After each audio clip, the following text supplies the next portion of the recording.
Yes, this is the moment you've waited for. You're searching in the dark, your sweat soaking through the floor.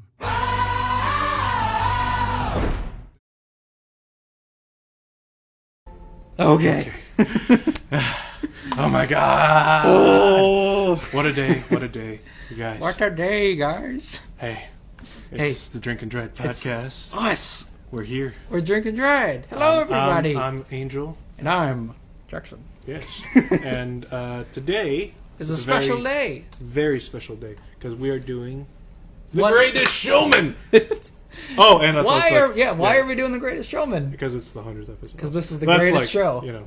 Because it's the 100th episode. But it's the Greatest Showman! The Greatest Showman, oh my goodness. Yeah. we thought a clever little intro would do best for this.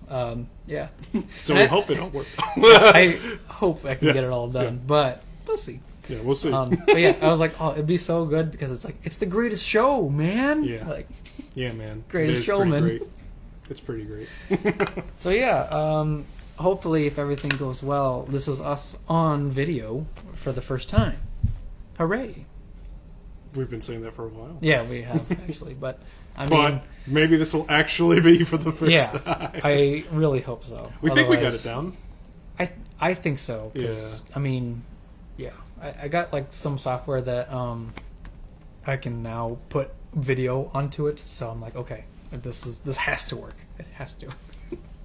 But yeah, the What do you 100th think, episode. Boney? This is ridiculous. I you think think? it's a great show. I think that's a great idea. I think this is the greatest show on earth. Why, thank you, Boney. Thank you Boner. very much. Thanks, Boner. Thanks. All Oh. right. Ooh. I don't know about that. Yes. Yeah. Oh, I don't know. I don't know. I'm excited. This is a really good movie that we both thoroughly enjoy. I feel like. You don't say. You know, sure.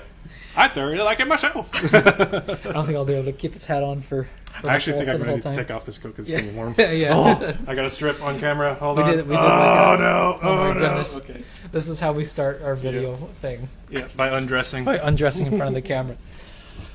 Yeah. So that's There we a go. little better. Isn't That's it? a lot better. You're gonna keep your dope leather jacket on? I don't know. Maybe. Your Nah. Yeah. So. Oh my! Oh yeah. There we go. That's a little candy better. There, yeah. Uh-huh. Oh, you got that chain out too. Ooh. Yes, exactly. Is that the Witch King? It is the Witch That's King. my Witch King. The witch. It's the witch bling. The Witch Bling. Yeah. So before we Boner. get into our movie stuff, we actually go into our. Remember? Quick catch up. Yeah. There we go. You actually remembered. I did remember. Good job, says Boney. The camera's this way. You gotta say great job. Oh, that's cool. Okay, and then I get it. And then I've got a bone to pick with you. he does. Yeah. Our quick catch up. So. God, what even happened, dude? So much. I mean, anything that's really been like the highlight of the last week or Highlight? whatever. I mean, like anything that you'd like to report to the audience. Well, we had our D&D game, which was fun. Yeah, And we're also yeah. going to have another D&D game, which is going to be very fun also, I feel, where I'll be the dungeon master this time. Yeah. We did like a little half and half. Yeah, we were doing a little half and half session, and it was a fun little like just character creation. It was good. Yeah, I liked It it a was lot, and it went longer into the night than I anticipated. Which is fine. It's just but, fine. like, It's just like I was like, oh wow, I thought I was gonna leave like an hour ago, and I'm still here. Yeah, But it was right. a really fun, just like creative powwow with like all our other players, and I'm very excited to like keep on building the world with everybody and just get into the game. I'm very interested to see what everybody comes with. I was taking some notes too of Yeah. like the world, the setting, and everything that you've built it around. I'm like, yeah, I'm really getting into the vibe of it. I'm like, okay, it's gonna be fun. Yeah. I'm pretty excited Yeah. to get back behind the chair. yeah. Like next week will be our first like, I guess official session 1. No, Or not because so we're much. because we're gonna be missing some people. I remember. For next week? Yeah, because isn't Is it next week? I thought it was the week after that. I'm pretty sure it was next week. We'll have to remind people. So That's true. Yeah, but We also need to remind ourselves, it seems. Exactly. Yeah. So, but I could be wrong, or Jackson could be wrong. It's really 50-50. Yeah. Because right now we're doing the whole half thing where it's like I do a little bit of my campaign and then you do, pretty much the character world building on yours. So yeah, because we still haven't really had like a session 1. We've kind of had like a session 0.1 and then a 0.2. Yeah. Right. You know, like Apple updates. pretty much. Pretty much. Yeah. And but I've had a lot of fun doing that, and that was kind of like my highlight for that week, I feel. Okay. And then anything else that happened? I mean, or on my end, not so much. I guess I got like a new job. Kind of. More like a new station. Yeah, I got moved. Into a new station. Yeah. So now the I'm one that like, I used to be at. Yeah, essentially, I'm doing your job now. And, yeah. it's interesting. It's different. Yeah. I'm still getting used to it. Different pace. Yeah, definitely a much different pace from what I was doing before, and I feel like ultimately a lot more applicable to like other, like if I ever leave this job, I'll probably be able to apply that to like other businesses and jobs too. Yeah, you get more built on your resume, pretty much. Like you've done more than just just what I have been doing for like the last 2.5 years. It's not just assembly; it's like other things that involve like the shipping department and stuff. And like, which is good. It's employers good to see that, they're like, "Oh, like that means you're tech savvy and you know what you're doing on the computer." Exactly. It's like, that really adds to your resume. Which I've been lacking, and now I'm not so lacking. So it's been interesting in that regard. Yeah. So as far as like highlights though, like not too much is going on with me. I mean, I got another roommate. Oh, yeah. So now it's getting pretty packed up at the house. Yeah. And another one on the way. I got my passport situated, all set, and now I'm just waiting for it to come back to me. And now I'm just looking for plane tickets. Yeah. And that's kind of like the next thing. And after that, party time. Yep. With the sissy. Uh-huh. And then I was trying to see if I could figure out like vacation time as far as like, because I definitely just want to be there for like the party, but I also want to have like some time after my sister comes, just to go out and like show her around and just be around her for a little bit of the summer at the very least. Yeah. Well, you can like actually enjoy your time back here, like that too. Like yes, back like also where you're going, but then also like when you come back home, like hey, here's this spot, that spot, that spot. Which you get like kind of accustomed at first. Which is the nice thing to also have 2 weeks vacation now. So that's kind of like the silver lining there. Yeah. But yeah, I'm definitely looking forward to those future events. Nice. Again, D&D. Yep. I mean, D&D is always a nice thing. D&D is kind of like the big thing for me for sure. But right also like getting to spend time with my sister and like go out and like do other things. I was thinking maybe like take her out to Wisconsin. Oh, like the Dells or just either the Dells or the Ren Fair. I was thinking because it was going to be like she's going to be arriving a little bit before. I feel like the Dells would be a good starter thing because there's a lot to do in the area, like just in general. So it's not just the pools, but there's also like recreational stuff, like go-karts and mini golf and restaurants and anything like that. That is true. And some of it's not too pricey. Yeah. And that is true. Some of it's pretty like decently priced. So I haven't been to the Dells in a while either. Yeah, we just know because we go there every year. That's true. Yeah, that's true. I'm gonna need to like catch family up with you guys. Tradition stuff. I'm gonna need to go with you guys because it's been like a couple years and I just keep on missing it for one reason or another. Well, now you have a reason, and we go in August, so there's time there, possibly. Yeah, I think she's gonna be arriving in August. Oh, okay. So this is like beginning of August, so. Yeah, but like we'll try. Somewhere in like in early August. I know she's going to be because the party's going to be end of July. Yeah, and then middle of early August she'll be showing up. So as far as me, that's like more or less everything. Okay. Nice. So that's everything for you. Quick catch up that I can recall. Yes. Nice. Okay. Let's see. Fairly quick catch up on mine. Yeah. No. Yeah. I guess that's good. I don't know. Yeah. It is a quick catch up. That's true. That's true. Mine, I guess. I'm nearing the end of my school year, so yes, thank you very much, thank you. Little golf claps. Yeah, right. Oh, good job, sir. Yes. Like somebody tapping on wood. Yeah, so I will be graduating in June, with a bachelor's in English and creative writing. Oh my And God. I also took some literature classes. We have a bachelor English man. Yes, pretty much. Pretty much. So that's looming around the corner here. Also, for my book that I actually haven't really... I keep telling people, like, oh, like, I keep writing and keep editing. The editing's done right now, actually. So the editing process is done, and now they're setting up all the royalties and the, pretty much all the financial stuff. So publishing should be close.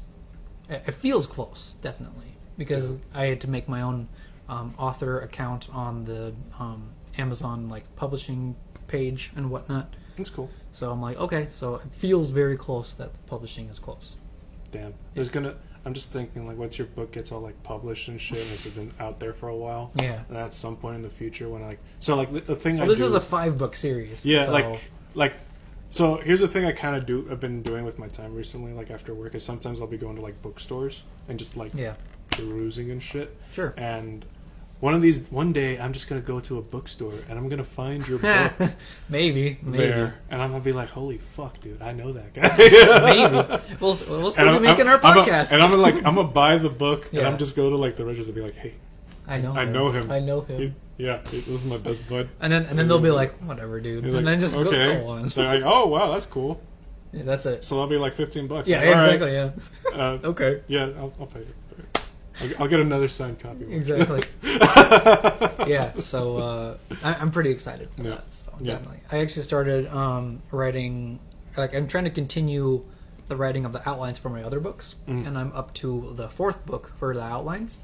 But I also went back to my notes on the history of my world. So the very first history on the first age of my world, and so I'm filling in the gaps that I was originally meant to do, but I was still writing the first book. So I was just adding main, paragraphs of hey, this is what happened in the first age, and that's it. Just main plots, pretty much. So I went back recently, and now I'm filling in all those little points. And there's so much already. And right now I have 25 pages of notes of just the first age. That's 25 full pages. And so now I'm only on the 9th page. And it has extended so much, and I'm like, that's kind of how this is going to be a big once you get really into the world building of everything, it's just history. Yeah. History. Oh yeah. There's so much history. Yes. But this isn't even the main history. The real story is going on here. This is just what happened before the main story. Exactly. Yeah. Yeah. And if you guys it's have its own already, kind of fun for sure. Yes. And for listeners, if you guys already know, the Silmarillion is a humongous book for me. It's one of my favorite Tolkien books. It's like Lord of the Rings and then Silmarillion, close second. Mm-hmm. I'm enjoying Silmarillion almost as much as Lord of the Rings, which is saying a lot. That is saying a lot, actually. And so I'm like, okay, yeah, if my inspiration is the Silmarillion, you can understand how huge this history of my world is going to be. So, yeah. That's a hell of a book to be drawing inspiration from, too, to be honest. Yeah. And actually, I guess I can do a little tiny plug here.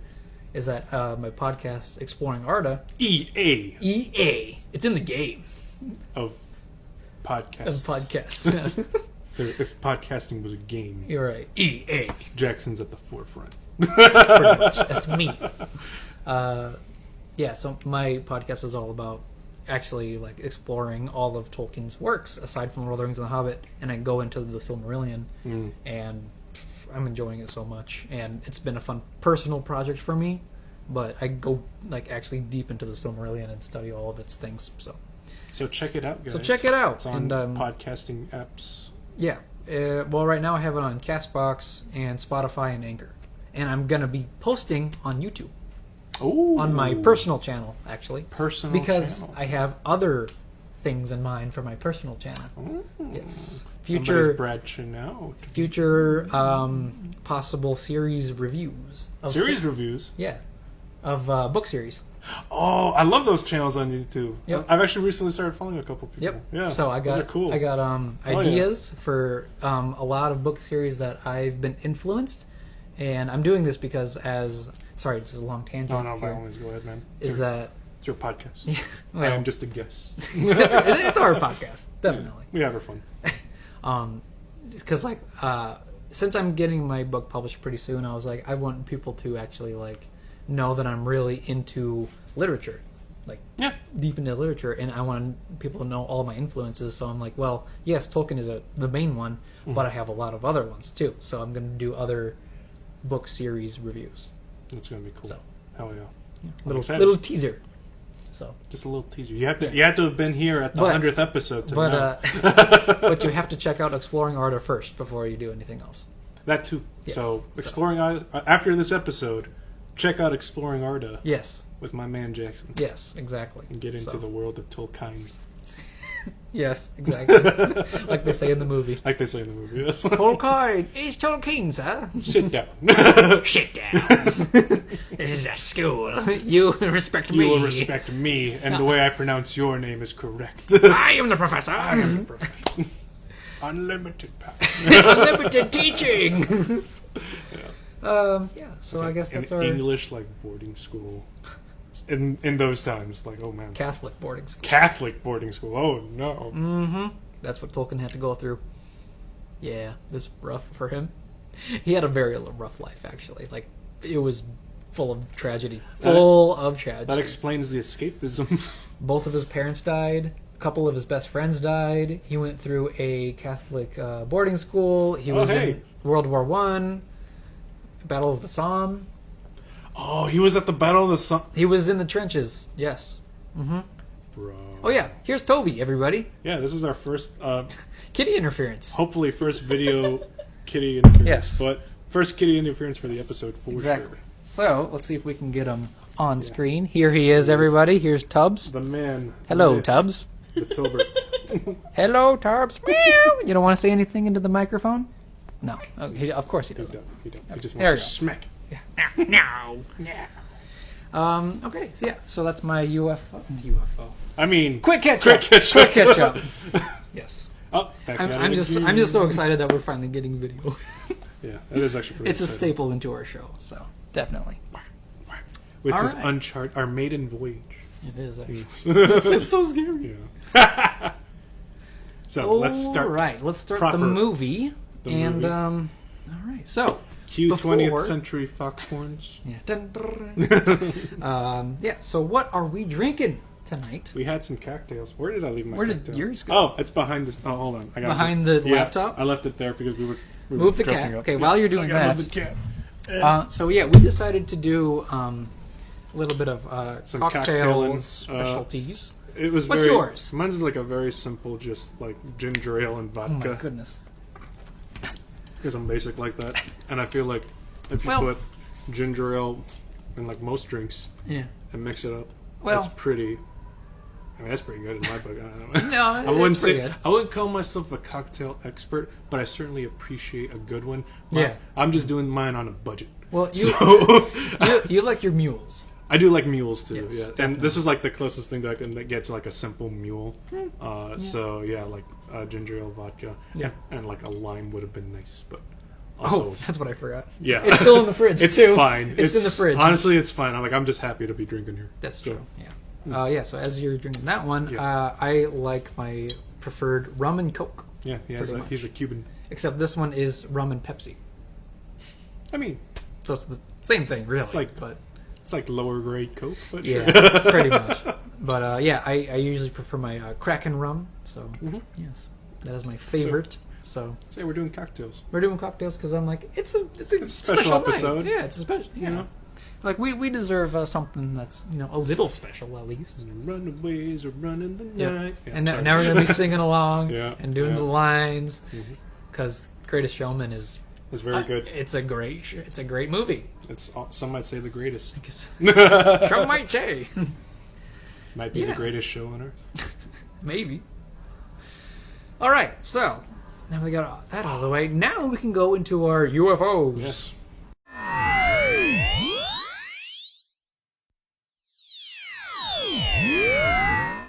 So, do you remember seeing The Greatest Showman for the first time? Disney Plus. Okay. Disney Plus. I didn't see it in theaters. So you didn't see it in theaters? No, okay. I definitely saw it on Disney Plus because I didn't realize I was going to love this movie as much as I did until I think you guys told me about it. I was just like, damn, I am kind of into that sort of thing. Wait, sure, I'll check it out. Wait, so when was it, like a couple of years ago or what? A few years ago. I think it was like I think it was right when you guys saw it. it. This was a 2017 movie. Yeah. Yeah, 2017. So maybe like a year or so after. Think so? I mean, I don't remember exactly when you guys saw it, but I remember like you guys kind of influenced my decision to go like watch it. I was just like, all right, I'll check it out. Okay. And then you're like, oh, this is amazing. This is great. This is great. This is the greatest. This is the greatest show. This is the greatest show, man. Yeah, Like, literally. And I'm just like learning all the songs. Yeah. Yeah. Like, oh, this is the greatest show. Yeah, it's everything you ever want. And it's everything you ever need. It just gets louder. Yeah. Just becomes death metal. Definitely a lot of times when I was just blasting this in the car. So, yeah. Oh, the soundtrack is superb. I love it. Oh yeah. Okay, but yeah. Anyway, back to your UFO.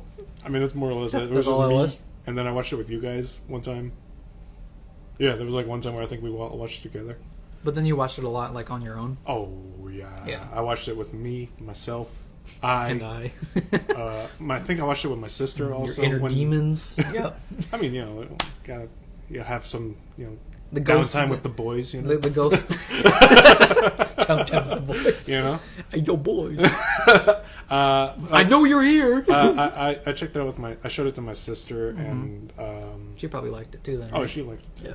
And also her dad and relatives of mine. Like, yeah, watched it a couple times. Okay. And then plenty of times on my own too. Yeah, because it's a good movie. It's a pretty good movie. Okay, so it's pretty clear then for Fairly, you. Very clear. I mean, it's a pretty recent movie. Yeah. I mean, it's an older one now, I guess. Well, I mean, it's like 6 years, I guess, if you're counting this year. So, I mean, kind of. I'd say it's like fairly recent. So. Yeah. My UFO actually goes back to when I was living in Iowa, and this really? when it came out on Redbox. Oh yeah. And it was like when I was with my family, right? Mm-hmm. And we were choosing 2 movies. We were going to choose 2 movies. I forget which other one that we chose. It was like an action movie, I think. But then like both me and my mom actually were like, hey, there's this Greatest Showman movie, and I was like, I really wanted to watch it in theaters, but I never got the chance. And my mom, she's not really picky on movies, and she was like, oh, it looks pretty cool. So yeah, we got the Redbox, and it was like a Saturday afternoon pretty much, and we had nothing. You like properly remember the day then. Yeah, because I remember it was a weekend. We had nothing to do. It was the winter, and we're like, yeah, let's pop in the movie. My dad and my brother were like, we're not watching a musical. That's kind of funny because like I'm pretty sure I watched mine on a weekend too. Yeah. Probably. Yeah. I mean, it just makes sense. Like I watched mine like during like I think morning. Oh really? Okay. Yeah. I mean, because it was just like bright early. Might as well. Like I just had some breakfast. Why not? Let me just watch something. Yeah. But so we're like, oh, like okay, fine. So my dad and my brother were like off, whatever. They're like, oh, we don't like musicals. I'm like, I was in theater. Of course, I'm gonna like musicals. Yeah. So I'm like, okay, I put it in. Typical male answer. I don't like musicals. Exactly. And then they end up sneaking a peek, like, oh wait. Oh, this is a good scene. Oh, this is a good scene. Oh, this is good acting. Hold on. That song is pretty catchy. Yeah, that Hugh Jackman. He's a pretty good guy. He's a yeah. He's a pretty great. He's going to be showman. a huge influence on me. Yeah. But yeah, so I remember it was me and my mom watching it for the first time, and we're like, yes, this is a great movie. Like we loved it pretty much for the first time. So it was good. Anyway. Yeah. Anyway, it was a good one, good movie. So yeah, so I guess that's my UFO actually. So. I like it. Yeah. So now that's all done with, let's go through a quick summary of the movie. You want to catch us up? Dude, this is the greatest show. Yes. How does the movie start and how does it lead off? off? With the greatest show on earth, goddammit! I know that. It starts off with a dope-ass musical number. Everybody in the circus doing their thing. Yep. Elephants, fire, like the whole fire circus, and, the whole like, circus shebang. Flips and swings, and you got tigers and lions and bears. Oh my! And like fucking Hugh Jackman just at his Hugh Jackmanist. Yes. And like singing. Yes, Wolverine can sing. Yes, Wolverine can sing. And only when he wants to. I mean, he's really good at it, actually. His voice is superb in this one. Excellent. And Zendaya swings by. Like, yeah, I'm here too, guys. Yeah, like... I'm Spider-Woman. That is a thing. It is. She probably could be in this setting. I mean, but like, she's on the trapeze, so essentially we're just seeing the early life of P.T. Barnum, and just like how he basically kind of like started from like nothing, essentially, just like a family. Well, his dad was like a tailor, I think. Yeah, because it's the whole like rags to riches story. Yeah, like, rags to riches. He literally began with like nothing, and then when he was a kid, he started stealing. Yeah. You know, because his dad had died, and that was kind of like his only way of living at the time. Yeah, it was only his support. In those times, because it was like what, early 1900s? It was late 1800s. I think it was late 1800s. Yeah. This was like before the industrial era, I think. Right? It's somewhere around there. I can't quite recall exactly when. It's one of the early decades. It's where very early before industry, because like right before industry really hit. Yes. And then, like, when they're, like, growing up, that's when, like, you start to see more and more, essentially. The popularity was definitely, like, factory work. Yes, factory workers are becoming more thing. And this is all, like, in America. So they're kind of getting, like, catching up to the Europeans. Right. Because in the movie, it shows him as a kid joining the railroad work. Yes. And then it fast-forwards him getting up till he's, world, like... Yeah. And then the world of America. Working world, But then now, like, it fast-forwards when he's, like, young... I mean, not young. Like late 20s, maybe? Late 20s, probably. I would say, like, late 20s. Not late 20s. But, I mean, it's Hugh Jackman, but, like, I think he's supposed to be, like, in his early-ish 20s. Right. Because he's still, like, considered a young man at this point. He hasn't had his kids yet. Yeah. That's why I'm like, okay, like mid-20s. Yeah. I'd say. I don't know. But, yeah. Because you also got to think, like, at the time, like, it was pretty common for them to, like, marry and have kids young. At a young age. Yeah, definitely. Oh, I mean, you see, like... a 17-year-old girl is married to like a 25-year-old guy. That's like a common thing, which is like, okay. Oh, I don't know about that, but I mean, it's still fairly common. Not as, anymore. Like, accepted, but it still happens. But yeah, and this is like, especially in those times, it was just more like, oh yeah, that's just the way the world is. And this is like marriage. This isn't dating. This is straight up marriage. Like this guy's like, they're bound to each other. Yeah, because like he essentially like he knew the girl. When he was like very young. When he was very young, because like his dad worked for her dad. Yeah. And they kind of like met while like they were on the job essentially, and she was like learning to become a lady. Yeah, pretty much. And he made her laugh, and his dad literally smacks the shit out of this kid in front of his dad. Yeah. Mm-hmm. But then his dad can't do anything. His dad can't do it because he's the employer, and this is the only way we're gonna survive. Yeah, because he's giving us money, so you're just gonna have to take that. And I'm like, sorry, you got to take that blow. I'm sorry. You got to not talk to the boss's daughter, man. Like, right? And they're clearly meant for each other. Yeah, which is where we get the song, Million Dreams. Every night I lie in bed, the rose colors fill my head. A million dreams are keeping me awake. Yep, that one. A million dreams. Yes. Yeah, that one. Yes, that one. That one. Exactly like that. Because then now we get to the point where they end up... We get a montage of them, like, together, essentially. And she leaves her rich, bougie lifestyle to live with him in this, like, crappy New York apartment. Yeah, and he's like, hey, I will... Give you everything in the world, essentially. Like, yeah, pretty much. Yeah. And then, like, her dad is like, she'll come back, but he's like... No, I'm going to make my money, I'm going to get rich, and we're going to have everything and more. Yep, exactly. Essentially, yeah. And that's kind of where we're up to that point, I suppose. And he's working as, like, an accountant, I think?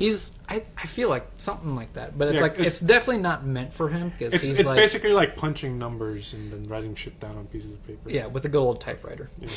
Yeah. And a good old-fashioned pencil sharpener, we gotta crank it to sharpen it, which is still very aesthetically fun. Which I absolutely loved doing that when I was in middle school. Yeah. Especially during like art class, everybody was going up there like constantly. Yeah. Every time in the class. I was noticing more and more people just using pens, and I'm just like, nah, man. No. I'm cool with the pencil. Pencil is so much cooler. Yeah. It's just aesthetically pleasing, I feel like. It's I like just it. Like, I don't know.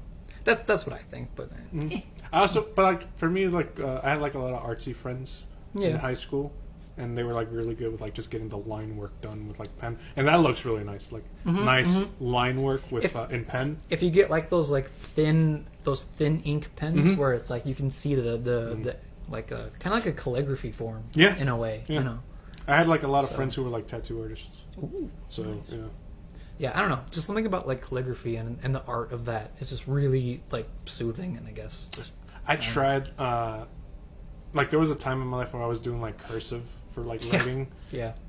I think that's a pretty common, and it's hard. It's hard to really. But I would have master. liked to have kept it because like it would have probably helped my handwriting. Because I have like the Dr. Chicken Scratch type of handwriting where it's just done. It's just like literally like some waves and a letter. Is this? One letter and some waves. I gotta practice my signature for my book. Oh, that's true. I gotta do you gotta get all proper. The swoops and swirls. Because like my whole signature kind of just became like a little bit of a blend between like what I do and also what a classmate of mine showed me. Because like she showed me like how she like writes her letter. I had her give me like a whole alphabet list. Wow. Of like the way she writes her letters, because it was like very unique and interesting. I was just like, oh, that's really cool. Can you like give me that, and I'll just like write some like fucking like song lyrics, and you just tell me how it looks. And I think I was listening to like Bless the Fall at the time. Oh so my goodness! So it was like all this like that song. Takes me back so much. Because this was like freshman year of high school. So I I wrote this whole thing. Bless the Fall? Oh yeah. Oh, that's awesome. Yeah, that's dude, so I cool. listened to Bless the Fall because like because I was like middle school for me when I first started listening to them. That sounds about right. Because I don't know if you remember Tap Tap. Yeah. The the iPod game. Yeah. That's how I learned about Bless the Fall. That makes sense, actually. Yeah. I learned about Bless the Fall. That was like early albums then. Yeah. Alisana. Yep. And As I Lay Dying. Oh, As I Lay Dying was my jam. That was that's how I learned about those bands. That's how I really got into that. The whole metal community. The whole metal community, proper. Yeah. As soon as you get into like As I Lay Dying, especially that's like the metalcore stuff. Yeah. Like you're like you're definitely. I was like, oh, this is dope. And like literally, I just wrote like that whole thing like in her handwriting, and she was just like, nice, bro, you literally look like you're writing in my this is my handwriting. I was like, it's fucking cool. Yeah, it's awesome. And right? Like, all right, that's really dope. And I was like using it for like most of my high school life until like I ended up going to like my alternative school, and my history teacher was like, so I need to ask if you're in any gangs, because some of these like letters that you be writing, if you keep on putting them like this way, they kind of represent gang signs. Oh my goodness! I was just like, I did not know that. Wow. Well, of course not. I mean, you're not. So I'm gonna just change that E back into its proper position because it was like a backwards. Got it. So it was just like a lot of like things like that where I was just like writing in like a very fanciful way, just like my name, like not like the whole thing. But I've adapted some of it into my signature essentially. That's funny. That's actually. It's actually a really funny flower. Like it's a little bit of a blend. Yeah. My goodness. That tangent. Ooh, that was a tangent. Yes, definitely. Yeah. All right. So, before we get into our next movie trivia stuff, I'm still working out the kinks for video stuff. So, I'm going to do a little pause here, and then we're going to resume the rest of the episode. So, stay tuned. Hold on a minute. So, pause. Yes. And we're back. Okay, here we go. Yes, I'm still working out the video stuff. I don't know how long my computer can record. If it's like a whole 2 hours, that'd be nice. Then I wouldn't have to pause it, but I guess we'll see. We'll see how everything goes, because I'm still new to this.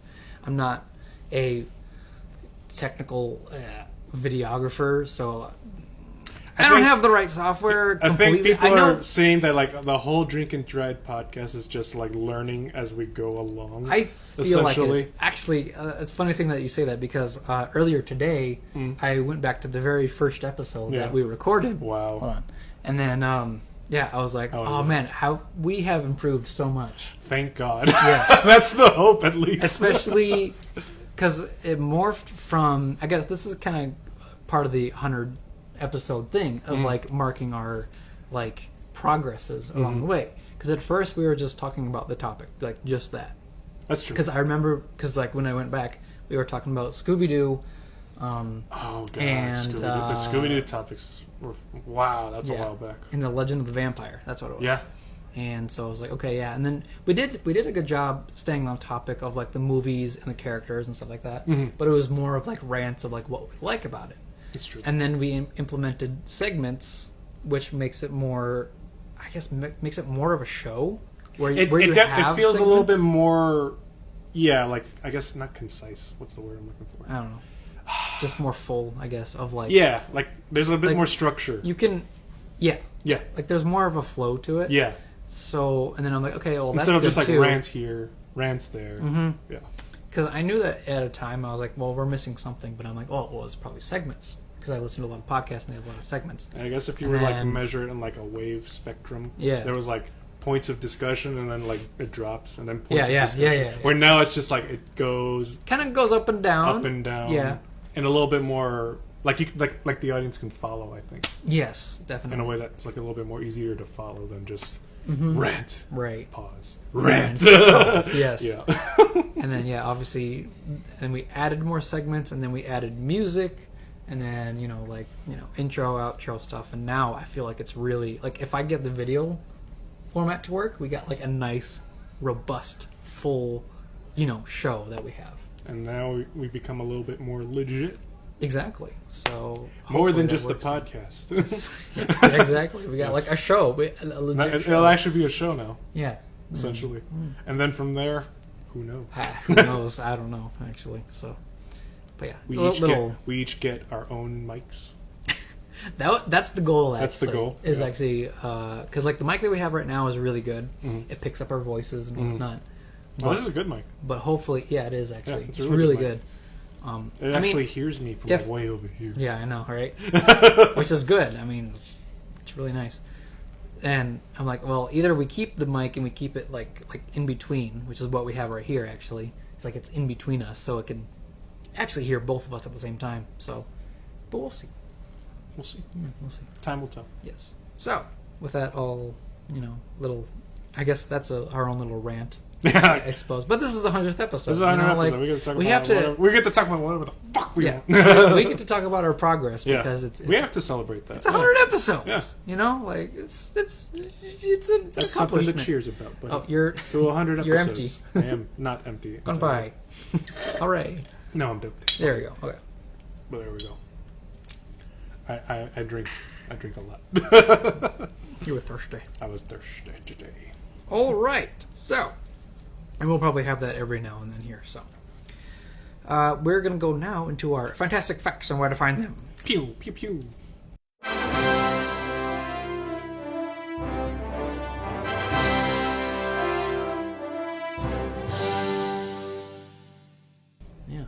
Right? No. Oh, definitely not. Was completely wrong. That was the quick catch up. Oh, you're right. Pew pew pew. Quick catch up is the like a little Western orchestra. Ka-chung!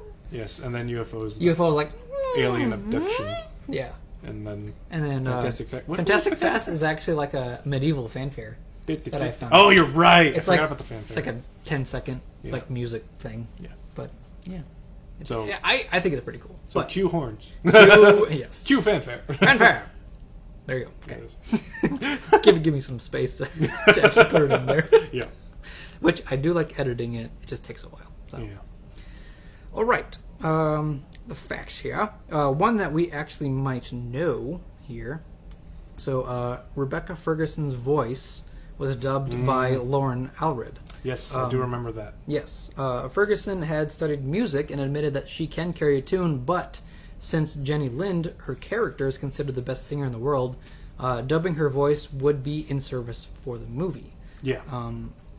So, however, in order to get the actual role, Ferguson insisted on singing the song in front of extras while filming. Mm-hmm. So she's like, I can carry a tune, and it's really good, but since it's like the top of the cream of the crop, it needs to be like one of like the considered the best singers in like that side of the world. Yeah, essentially. She's like, I still want somebody to be able to like really deliver in that regard. Yeah. And I didn't realize that. I think that was a thing that we both kind of found out later. Yeah. Because when I first saw it, I was like, wow, she's a really good singer. Both of us were like, damn, she sounds amazing.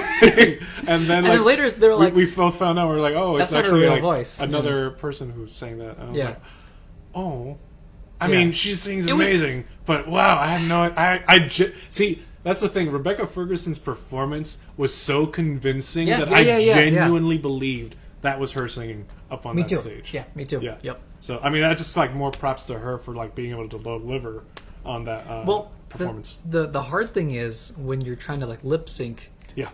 Either end really. Like if she did the performance first, let's say, if Ferguson did her, performance first, that means the actual singer, Lauren Alred, she had to match up the lips or reverse. Yeah, which is so hard. I actually think it was more likely that like Rebecca Ferguson probably did her thing first, and then the singer Lauren probably dubbed over what was being shown to her on screen. Because I feel like that probably makes it a little bit easier for her to just sync up to like what Rebecca Ferguson is doing. Okay. That makes more sense. Like she could hear the song with her performance and like she could essentially just like, okay, this is how the rhythm I need to follow essentially. That makes sense. Yeah, to like link up with what she's singing.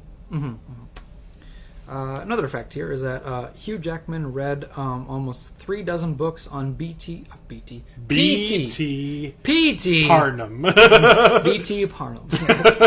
P.T. Barnum to prepare for the title role, pretty much. So he read a bunch of books just to like, okay, this is the character, this is the guy I'm portraying. I got to get down everything, like the way he acted, the way he said things, like body language. Okay, well, you're probably not going to get a lot of body language from. I don't know, because if you're talking about like the circus era, like you could. I mean, I bet. I'm not sure. I'm trying to think if that was like in the era where they would have probably potentially gotten any sort of like recording, like video.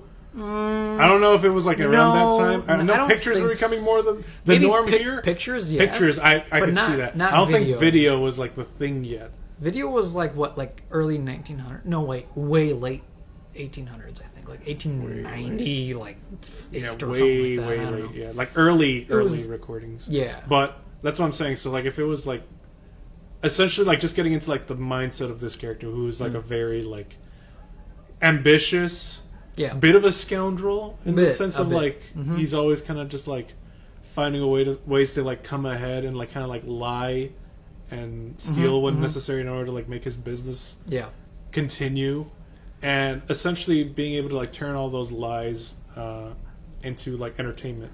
Yes, yeah. Well, because that's his whole thing too, is that he embellishes a lot of things. A lot. Like we're at the scene where he's hiring all these people for his museum, which I guess is a good time to like right, yeah. Actually, we'll go back to the facts here too.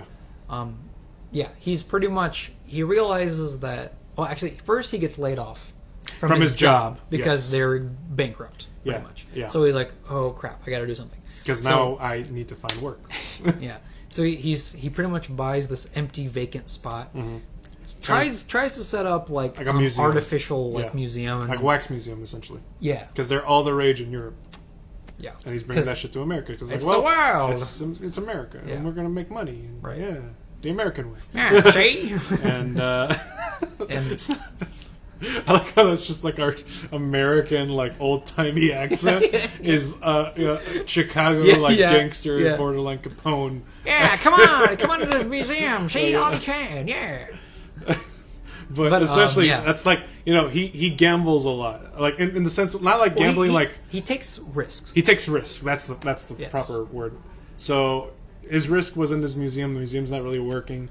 And then he's like talking with his 2 daughters, which, by the way, he's a father now. He has 2 kids. Yeah. And they're kind of like saying like, well, your wax museum idea is cool, but you kind of need something that's like more alive. Yeah. And he's like, alive. Yeah. And then they like, I guess he like is remembering from like a time when he was like a kid. There was like a strange individual who like gave him an apple and was very kind to him. And then he was just like somehow like, I forgot like how he got. Well, to that he's like, okay, well, what if I take the people that ordinary people think are strange and odd? What if I bring them out into the center stage and be like, hey, well, guess what? These people have as much talent as you guys do, if not more. More so like embellishing, like, oh, hey, look at these like strange oddities and look at all this like show and performance and like just putting it all like into the center stage. Yes, yeah. And like, putting on a whole like performance with like all these not your average American individual people, Right. essentially. Yeah. And then, like, I mean, obviously they get named quote unquote freaks pretty much, and I'm like, well, it's kind of mean and it's kind of rude. I get that, but I mean, this is also like what we talked about, like early 1900s, where everybody wanted to be ordinary. Yeah, and things like freak shows were like, I think that was pretty popular. It was rising to be, and I think he definitely like was able to capitalize on it. Essentially, he was just like was a very successful in capitalizing and embellishing that. Yeah, and putting it all into performance. Yeah, because like he took what he rented out originally to be the museum and turned it into a circus. Yeah, pretty much. And it was like more just like a show and a stage and a theater performance, and then a critic. Yes. Calls it a circus. Yeah. And he's like, that's a cool word. That's a nice name Let's for just it. put that on the top of this name of the building. He pretty much takes like a criticism and puts it into an optimistic view. Yeah. And that's just very much like essentially taking, like a criticism and just like constructing it into like a more positive light and making it like a part of yourself. Like, okay, I'm going to take that and I'm going to use it to help me. Yeah. So. It's very much the constructive criticism view of creators, okay, so you might think it's this view, but I'm like, I'll take this and put it into something positive. I kind of like it to use the analogy of like, you know how like Neo stopping bullets. Yeah. I kind of like to add on to it where like he uses those bullets and then shoots them right back at people. Yeah, you think about it, it's a circus? Like, guess what? I'm sold out. Pow! And now my shows are selling out because people have brought your papers and getting discounted prices. Yep. And because of that, more people are showing up now. Yep. Yeah. Like, take that. So in a weird way, he's kind of also helping the newspaper.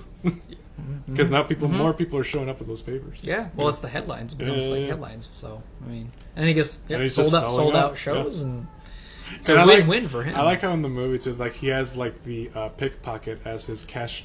Yeah. As the guy who like handles the money. Yeah, he's like the treasurer. Yeah, pretty he's like much. Yeah. He's at the front desk essentially. Yeah. So everything's going great for him right now. Yeah. He's at his like peak performance currently, and he's still going higher. Yes, exactly. So.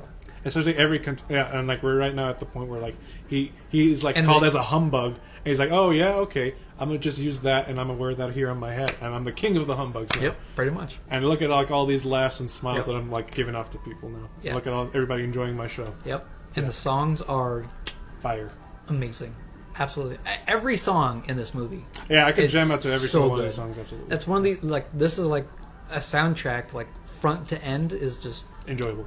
Absolutely incredible. Which is pretty rare, I feel.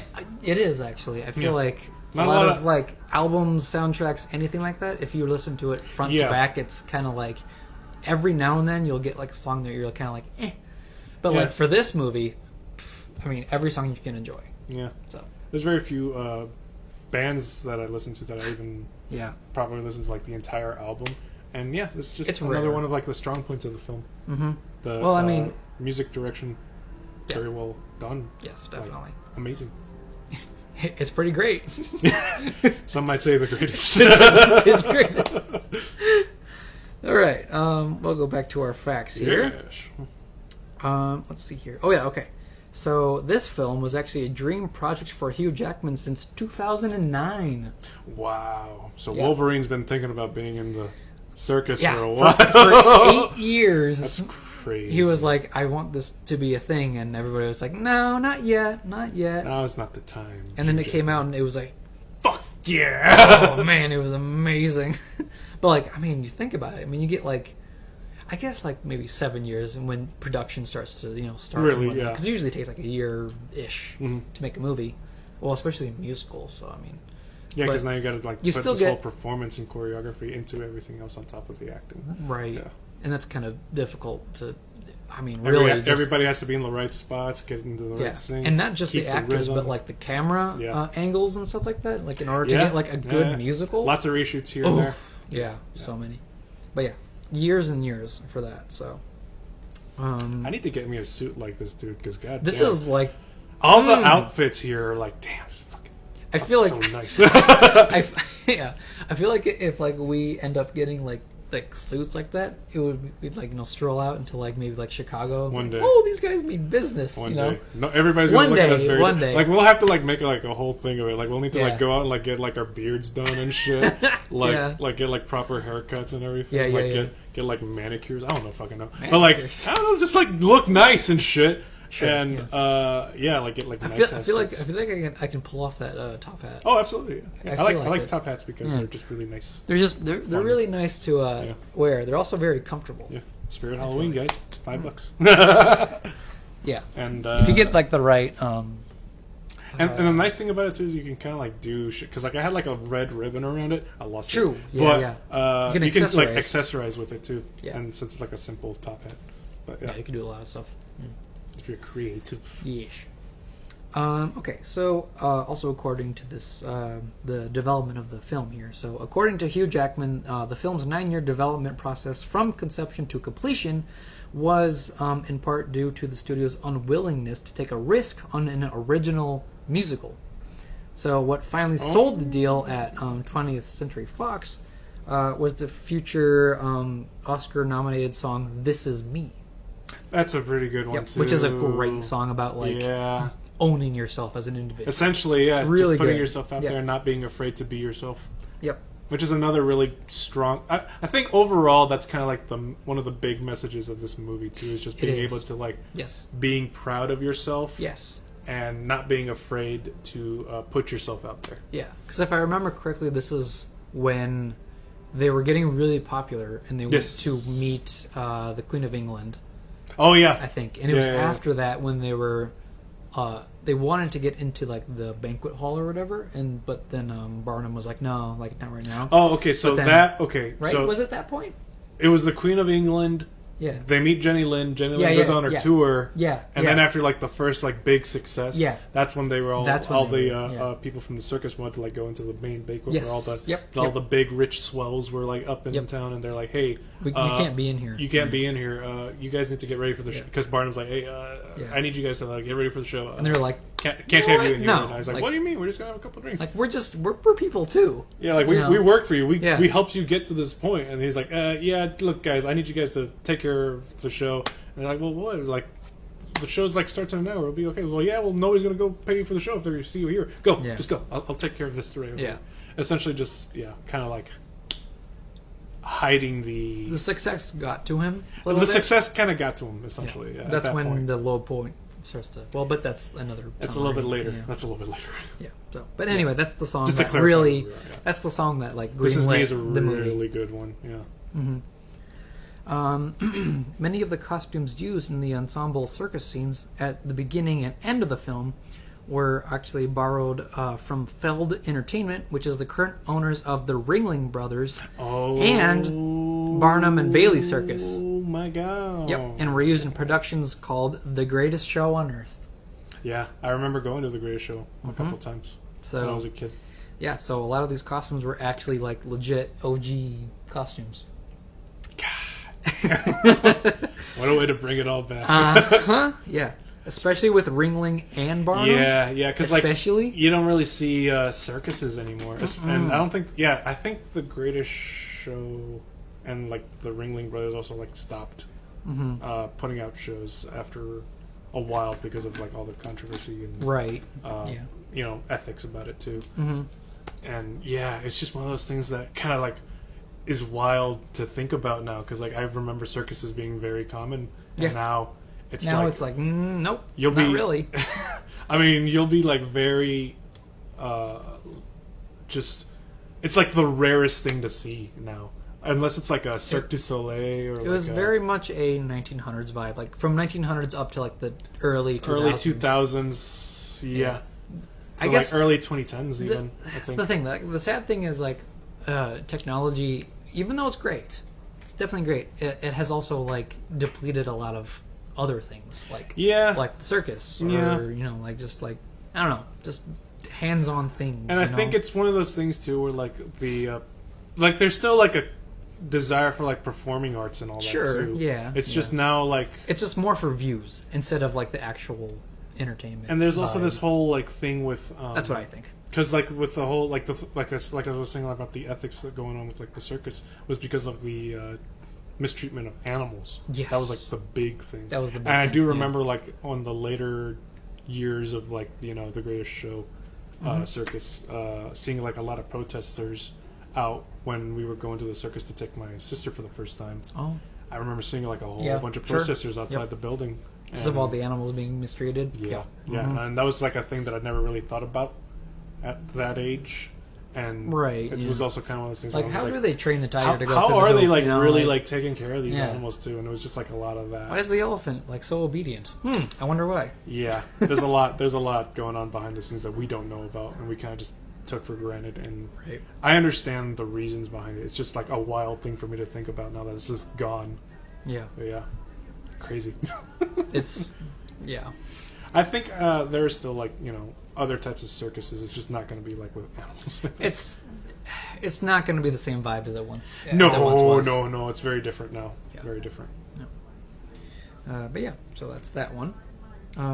There's quite a bit actually. Yeah, let's for keep on facts, going. but I mean, the more the better. Yeah. That's what I think. I mean, it's the 100th episode.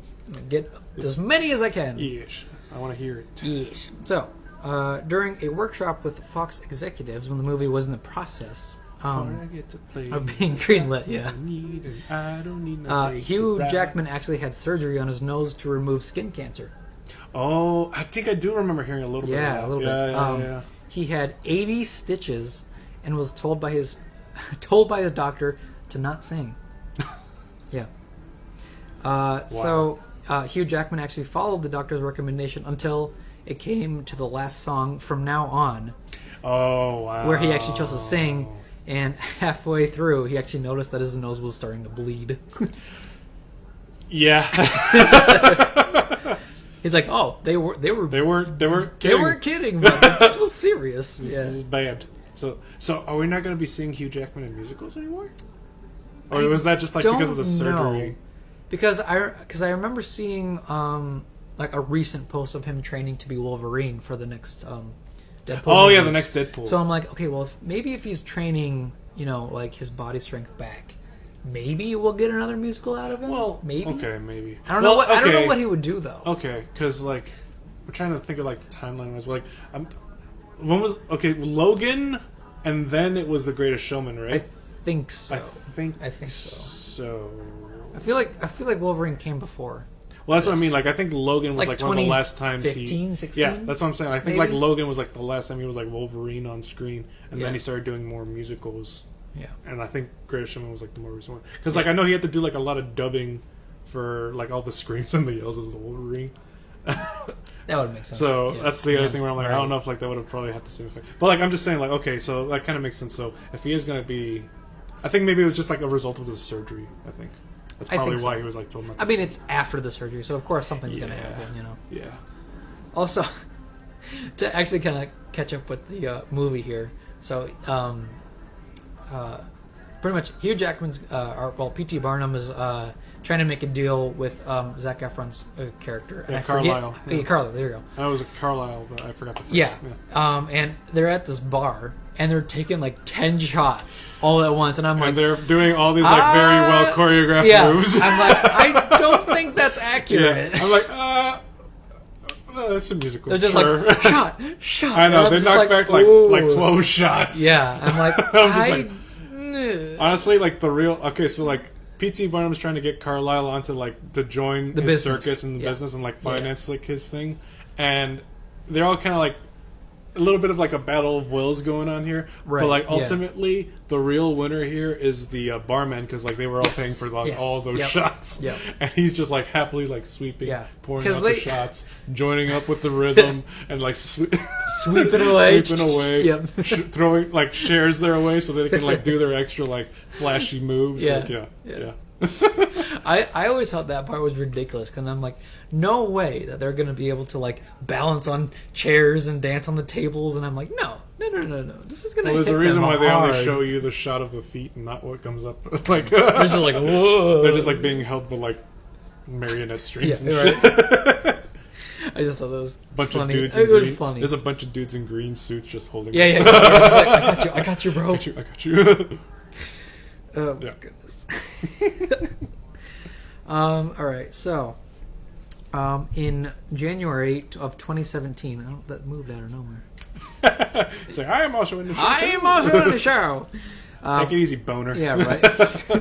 Bone. I got a bone to pick with you. Okay, anyway. So in January of 2017, the Ringling Brothers and Barnum and Bailey Circus announced that their doors were going to be closing forever. Yeah. Due to decreasing attendance and growing public opposition to the circus's supposed mistreatment of animals, and their last show was in May of 2017. So, like, wow. So this was like, when this movie came out, it was the last year of them performing, pretty much. It's crazy to think Which is about. Ridiculous. I'm like, oh, wow. Okay. I mean, it is wild to think about. Like the last year that they decided to perform is when this movie came out. And it was such a successful movie. And it was such a well, yeah. And I'm assuming a lot of the animals were CGI and, stuff like that. Oh, well, for the movie, absolutely. For the movie, yes. Yeah. That's, So it only makes sense, so. Yeah, so. Another one here is that Rebecca Ferguson admitted in an interview that she was extremely nervous when she had to perform a song in a film because she had to sing in front of a full audience plus the entire crew. And she commented that it was Hugh Jackman and his encouraging response to her performance that really helped her through the whole process. I actually really liked the way that they played off each other in the film too. Yeah, definitely. They had a really cool chemistry, like whenever they were on scene. Yes, I feel like it was a very good. Pretty much just chemistry of like the two. Like you can they go back and forth, and it's just really well. Like they play off each other. Pretty yes, well. like pretty much that. Yeah.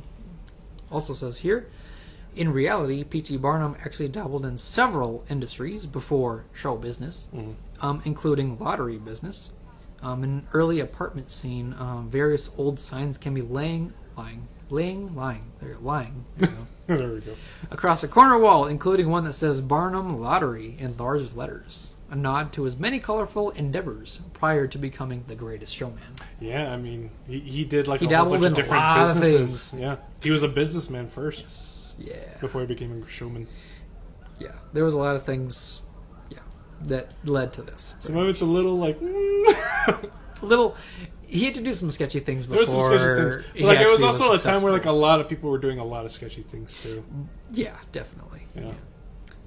At one point, when the museum is actually struggling, Barnum's girls suggest that he put something sensational, like a unicorn or a mermaid.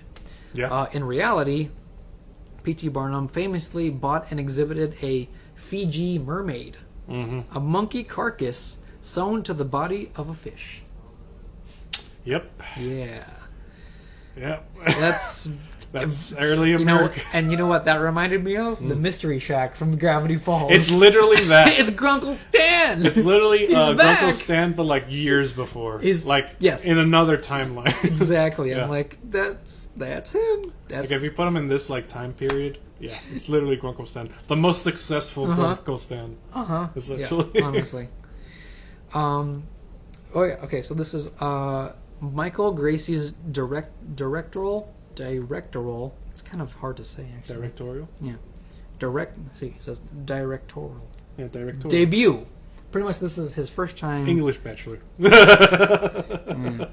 Speaking it is harder than writing it. That's fair. Yes.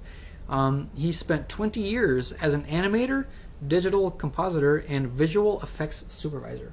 Oh wow! Yeah. That's a hell of a career. I know, but yeah, I'm to like get into the director seat. Wow. Right. Well, I mean, I think he combined all those things just to be like behind the scenes, and then he's like, you know what? I want to take a risk. Pretty much like what Hugh Jackman was doing, and he's like, hey, like we got some common interests. Like, let's direct a movie together. Okay. Cool. Because I feel like I honestly liked what he did with the film. It was really fucking cool. I know, like everything that he has been. Pretty much, makes sense why he can direct such a, I guess, like a monumental movie. Because it's kind of one of those things where, like, if you kind of know, like, some of the jobs that are going on. So many. I mean, yeah, there's so much going on. So much behind the scenes. Movie. So, like, it's just, like, having all that, like, background knowledge and then putting it all into like now that you're in like the director's seat and being able to like understand that and knowing how those jobs are going to get done. Now you can focus on this job, and now you got to. I don't know. There's something about like having that knowledge. I feel like probably really helped them out. So yeah, that makes sense to me at least. Yeah. Another one here is that Sam Humphrey, the 22-year-old Australian actor who plays Tom Thumb in the movie, is actually 4'2" in real life. Oh, okay. The real Tom Thumb actually it says like in centimeters, so it's 127 centimeters in real life. The real Tom Thumb was actually he never grew taller than 103 centimeters, so he'd be under 4 foot. Just under 4 feet. Wow, that's pretty small. And he was actually adopted by P.T. Barnum at the age of 4. 4 years old. I was like, that's really early. So Sam Humphrey actually had to walk on his knees for the movie to make him look smaller. So I kind of thought he was like a little CG. I was like, that's the thing too. I was like, it seems kind of like a I little bit off. I wasn't sure, but there was like a little something where I'm like, right. Yeah, something's going on here. There's some movie magic going on here. Yeah. So I'm like, oh, well, if that makes sense, because like when I was reading it, I was just like, yeah, that kind of answers it actually. That tracks. I'm like, sure, I like that actually.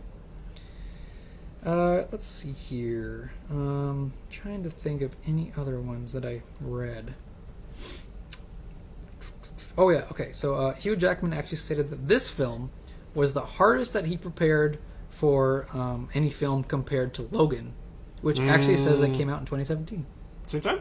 Yep. Holy fuck! Same year. He was a busy man. He was a busy guy. Yeah. But yeah, so pretty much like Logan and I guess P.T. Barnum was his hardest characters to really prepare before the film's final. I mean, it's such release. a shift from like a character like Logan to Logan to Barnum. That's that's a big switch. That's a switch. I guess I'll end with this one. Is that Hugh Jackman and the director Michael Gracie actually met on a commercial shoot. Oh. Yes. Jackman told Gracie that he wanted to make a film with him. Gracie kind of was like a little iffy.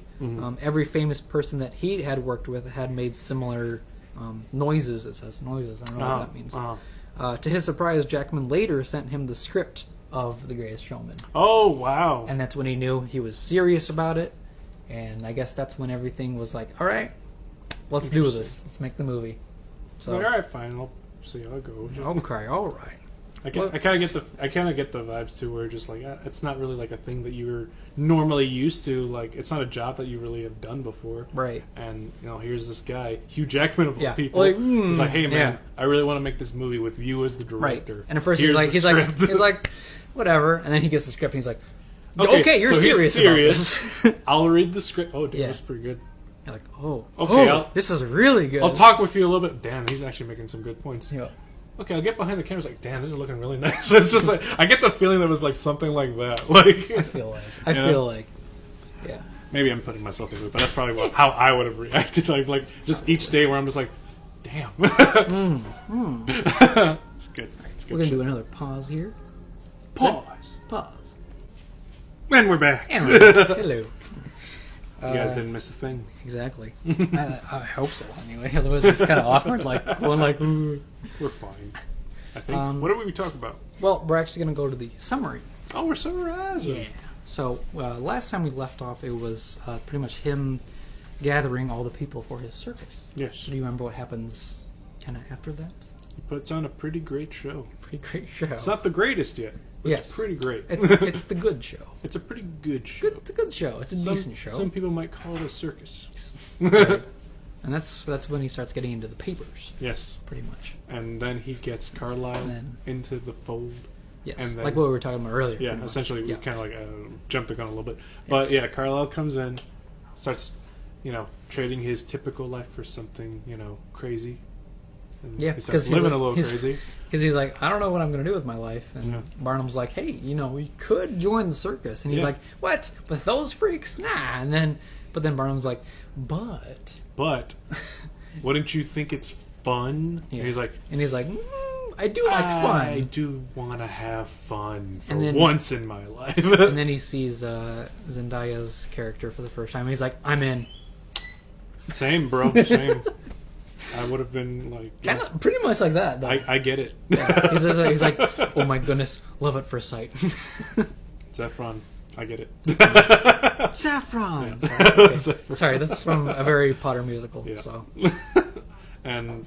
yeah, so then we get to essentially do a couple more shows. Yeah. They're essentially doing really well for themselves. So, like, they ended up getting the attention of the Queen of England.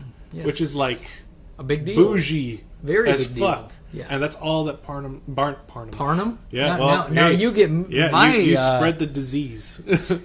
You spread it. You get my It all started with you. curse, yes. Uh-huh. You passed it on to me, like your chlamydia. You get my mush mouth. Yes. Yes. Is that what they call it these days? Is that what the kids That's what I call it. Yes. Well, essentially, B.T. Parnum. T.D. Parnum. Ends up, like, really wanting to impress all the other, like, well-to-do rich folks, which is kind of like all he really wants right now in his life, to, like, be able to, like, essentially hold his own and, like, be respected finally for, like, all his efforts. He's like, oh, like this, like, she draws in, like, sold out crowds for, like, night after night after night. I'm still talking about the Queen, but huh? Well, right now, well, I'm saying like for the singer, like, she was. We have not brought up Jenny Lind yet. No. No, I have not brought up Jenny Lind yet.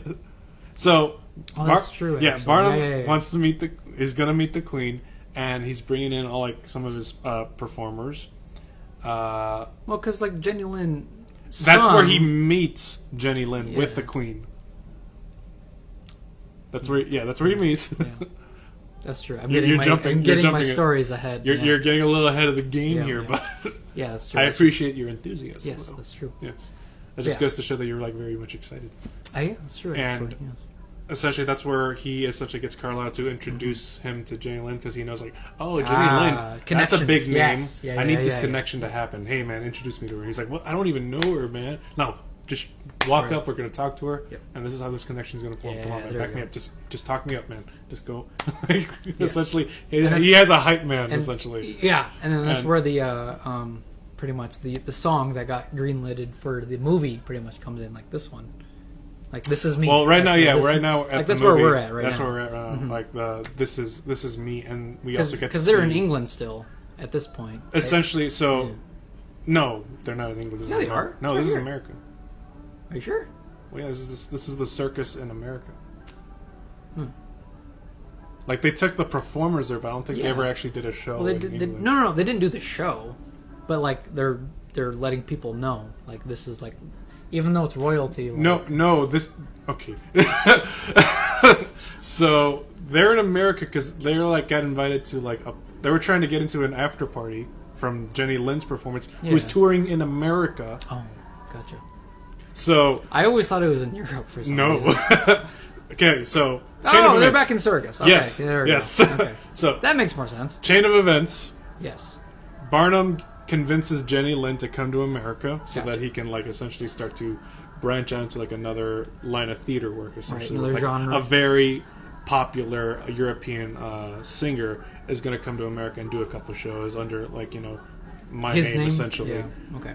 If he was a recording label, it would be him bringing in, like, Barnum Records. You know, if it was essentially it's Dr. Dre bringing in Eminem, and this is going to be, like, his first big concert. That's essentially the vibes. Gotcha. And the shows are doing great, and that's when, like, the circus performer, and we also see, like, you know, Jenny Lind's, like, singing and fucking phenomenal ass song, right? And he's literally just like, oh my god, she's like the greatest. Like, he was kind of like... She's the greatest showwoman. She's, like, a really great and talented singer. And he, like, never heard her sing before that point. Sure. And he just, like, hyped her up and everything. Blown away. So he was just, like, blown away, and, like, he blew everybody away. And that's like, okay, now we're at this point where, like, everybody's, like, acknowledging me and, like, respecting my name now. since like I brought her in and like pretty much had this whole show happen. Bought like all these bottles of champagne and ice and shit. That's where he makes that comment. And then the circus performers are like, "Hey, man, she sounds like really cool." They ended up putting into like the standing room. They weren't given official seating arrangements. Yeah. And they were trying to get to the after party to like celebrate, and he's like, "Yeah, no, go back to the circus because the show's about to start, and I'm finishing up things here. Bye." And essentially, he's kind of like not showing off that other side of his business to the rich people, who are still kind of like looking down on the circus still, because that's more like for the commoners, not the not the richy like no, like rich people high are society like people. High society is all like opera and theater, which and, is all like what ballet, which is all what Linda's about. Yeah, basically all the all that stuff. Elegant music. Yeah, pretty much high class. And like the circus is more for like common, ordinary people. Yeah, essentially. And you definitely get the vibe. Yeah, and that's where we get to the whole "this is me" vibe too. And God, yes, and that's pretty much where we're at. Right, I think so. That's kind of where we're at. And I think right from now. here, actually, we have to like do the rest of the movie. Pretty much. Pretty much, yeah. Because then he actually goes on with Jenny Lind, and he goes across the country. Yeah, there's a moment where he actually goes like to Europe, I think, right? No, this is all in America. All in America. All in America. Okay. Well, they meet the Queen though. They met the Queen. That's how he made that connection with Jenny Lind. Yeah. And then they go back to America because that was like his whole thing. And then he tours the whole country of America. Yeah. And then he's like he's more on Lynn's side for a little bit. For a little bit, because he essentially has Carlisle like taking care of like the circus and running the show, being like the ringleader essentially. Yeah. And he's like going off on tour with Lind. Yeah, because she's doing all the sold out. Sold out shows, and he's basically like the guy like spearheading that. Like he's like the announcer, if I remember. Like he's kind of like, oh, like here he's like, Lind, and now presenting Jenny Lind. Yeah. And like Barnum presents Lind, and then like and then she sings. Everybody's like, wow, this is amazing. Like, and she's like literally selling out show after show after show. And then there's a moment where she kisses him. Yeah, so there's like a little bit like of this, and a scandal arises. Yeah, a little bit of this romantic tension going on between like Lind and Barnum's kind of just like, I should not go back to my family. I have a wife. I have a wife and kids. And I love them. And I should have done that. Which, fact for you, actually, that was actually just like a movie thing that never actually happened in real life. It kind of makes sense. Yeah, actually, it was more of like, it definitely felt like more like a movie thing for sure. It definitely felt like that. But like the whole like her touring and with P.T. Barnum, like that was like that actually happened. Right. But like the whole like romantic thing was like not real. But this just makes for like a really dramatic thing where like Jenny Lind is obviously get like her feelings hurt because she was actually starting to like catch some serious feelings for Barnum. Yeah. And then also at the same time, Carlisle is in love with. I always forget Zendaya's character's name. I kind of forgot her name here too. Pretty much, they're in love. They know that they have like a crush on each other. They're like feeling each other definitely. Yeah. And at first he was like yes, like he accepted her, and then there was a moment where he was. I think they were at some sort of performance. They were at Lynn's performance. And his character was at the concert or whatever. Yeah. And they were holding hands. Yes. And then his parents looked over, saw that they were a couple, and he kind of felt like a little bit ashamed, like a little bit like because she was in the circus, scared essentially to like be seen with her essentially. Yeah. And then she got mad, and there was a big like there was like a whole like Yeah, there's like a lot of romantic tension here, but he's like, essentially, Zac Efron's character is like really dropping the ball here. Like, dude, like you're either going to stand with her or not. But there's a character redemption in him where he goes back to her and he says like, you know what? Actually, I'll drop this whole like facade pretty much, and I'm like, I only want to be with you now. Yeah. And then they make this huge like musical score together, and then they end up back together because he's like, hey, I don't care what my parents think. I'm going to be with you, pretty much. And that's what happens on the side as well, which actually is a really cool on the, side character arc thing. I actually really liked between the two of them. That was a really nice story between those two. Pretty much like this guy that came from a really rich, pretty much like the opposite of Barnum and his wife. It was like swapped, where he came from a rich family and she was obviously in the circus. Yeah. And, you know, fate brought them There's together. definitely like a parallel there. Yes. Yeah. Yeah. So I really like that sort of the story as well. So it's very cool. And the whole Rewrite the Stars That's a really song good song. I mean, Zendaya, very talented. Yes. Zac Efron, very talented. I mean, he's a singer. Musicals. He's been in musicals since forever. Since like early 2000s. Of course, he's going to be singing. So yeah, he's going to perform. Yes, he has to. I'm like, as soon as I saw Efron in here, I'm like, of course he's in there. Of course he's going to be in this movie. Of course. And it's by Disney. Of course it's they're going to get Zac Efron. Exactly. He's like, we're bringing him back, guys. Yeah. And Zendaya was also in Disney also. She, what was she from again? What was that show actually? I don't know. It was her and Bella Thorne, I think. Oh, really? I think it was that. I remember hearing her name somewhere. Yeah. I forgot what the name of that show. But I mean, it was like something to do with dancing. I remember. Yeah, but I mean, it's like a Disney thing, and they're like, "Hey, like we know these people, let's bring them back." I feel like I associate Zendaya more because of like her performance on Euphoria nowadays. Oh, but okay. Zendaya is super talented.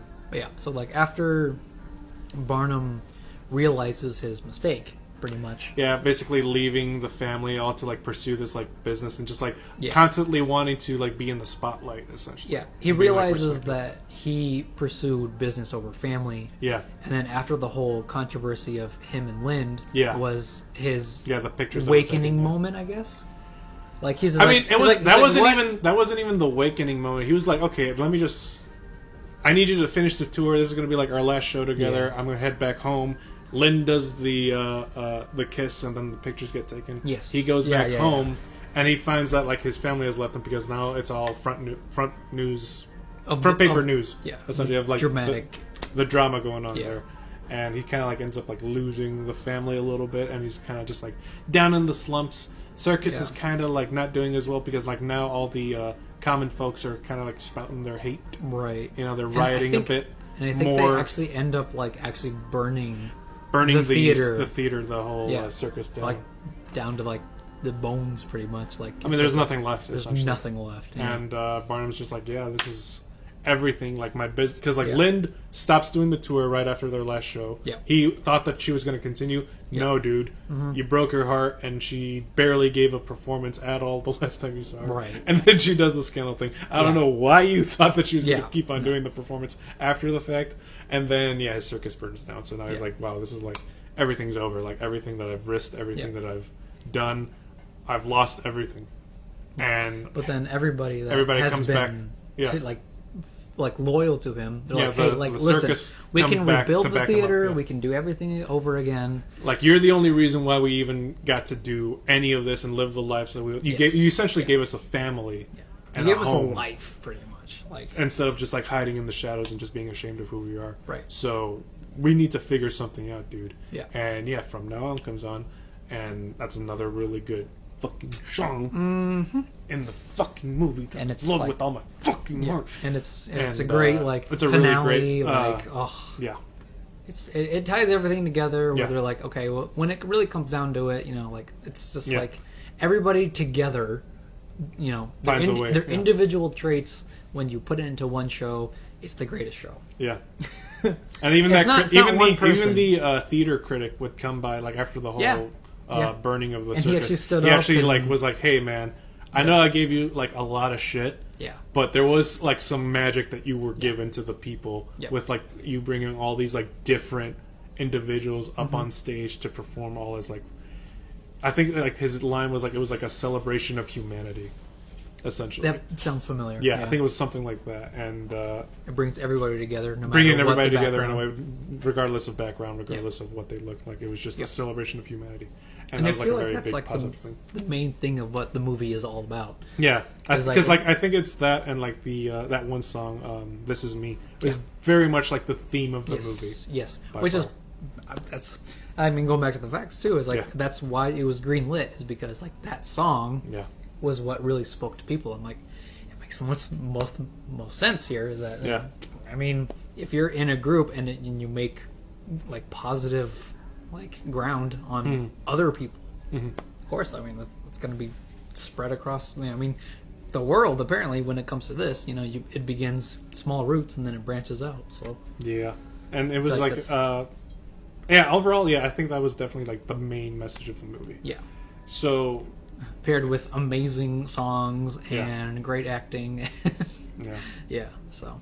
Yeah. And of course, you always have to go through tough times to get to the good times. I mean, there's that too. There's always there's always going to be some sort of conflict, and I think the biggest conflict for the character of P.T. Barnum in this film was definitely just like realizing that he doesn't need the approval of everyone to be happy. He just needs the approval of the people he loves most in his life. Yes. Yeah. Like he reached for like the top where, I mean, obviously he did. He just kept on trying to get to more and more heights. He just wanted everybody to love him. Yeah. But then in reality it was like, well, I want to go back to my wife. I want to go back to the people that I know like the deepest, like the most personal. Yeah, that's essentially what he like. Essentially, it was just that. Like he just thought he needed everybody's like love and attention. Like no, he just needed the few people that you love and around you. And that's all that really matters. That's all that really matters. Yes. Is having those people who like are going to stand by you no matter what. Yeah. And that overall is the movie because like he builds up a new circus. He buys a simple big top, and now the shows are bigger. And they're greater. They're greater. And they're the best show. And he essentially passes off the hat to Zac Efron, and now he's the showman. He's the owner. Yeah. Now he's the showman, and he gets to like spend time with his wife and kids, and gets to see his daughter, be a ballet dancer. See his family grow up, and his other daughter be a tree. Give me a dancer, you'll be a tree. I am in it. I am in it. And that's just like a really nice final shot where you just kind of get to see him like saying like, that's everything you ever want and everything you ever need. It's right there in front of you. Yep. And he just there with his family. He gave his wife the dream that he wanted her to have. He essentially gave, because that's what he promised her father. He's like, hey, like I'm gonna give her the best life ever. And he's like, nah. It's just like the way he thought about it was like, okay, I need to be as rich as possible, have everybody love me and respect me, and that's how I'm going to give her everything that she needs. But like all she really needed was like a loving husband who's going to be there and essentially just spend time with the family. Which was actually him at the very beginning too. Yeah, and he was there already there. He just didn't realize it at the time. Right. Because his he was like definitely much his like mentality was like, oh, I need a lot of money in order to keep her happy. And like really, he also kind of like fell in love with like feeding his ego too. I feel a little bit. Yeah. A lot of good discussions about this movie. Well, it's really a very good movie. It's a really good movie, actually, to actually like share thoughts and discussions about. Definitely. So also a major inspiration for one of my D&D characters. yes, definitely. I can see that. Yes. All right. So I think Greatest Showman is good. Do you have any questions? Do you have any further comments about the movie? I don't know. What kind of questions did I even ask? I don't really know. Hello, Toby. Hello, Tobert. You want to join in the discussion, Tubbs? Yeah. What's Toby's question? What is Toby's question? I don't know. Let's see if does he meow into the Give microphone? me more scritches? No, scritches. Probably not. Yeah. He probably won't do anything. No. I think he just wants scritches. Yeah, probably. Look at his belly. Anyway. Hey, no, can't show it that much. Oh yeah, that's right. Any questions? None that I can think of, to be honest. I don't know, because this is like what? Let's say like the beginning of the 1900s maybe, and like I have a bunch of tattoos, so I don't know how people would like think of tattoos at the time. Okay. Because like there's the guy that has like this covered in tattoos. He's the tattoo man. Yeah. So I don't know. Like, what do you think people would think of? Like, if I have like all these tattoos, I wonder how would you be received in society? How would both of us be received? Let's say like if we got into like the circus, like if P.T. Barnum circus, like do you think you would have any traits that you could contribute to? I don't think I would be like on stage. I think I would probably be like one of the guys behind the scenes. Helping to set up and stuff. Okay. probably come up with like ideas for acts and shit. But like, I don't think I would be like on the stage or anything. I would. So you wouldn't want to be? I don't think I on stage? would be. If like- there was like- something for me to do, if there was Yeah. like something for me to like. I mean, if there was But, something like, I thought I could yeah. do, like sure I would Yeah. like to, but like I don't think. If you were on, like, let's say, like, if you were on stage, Okay. for like a Barnum circus, like, what would you want to do? For like anything.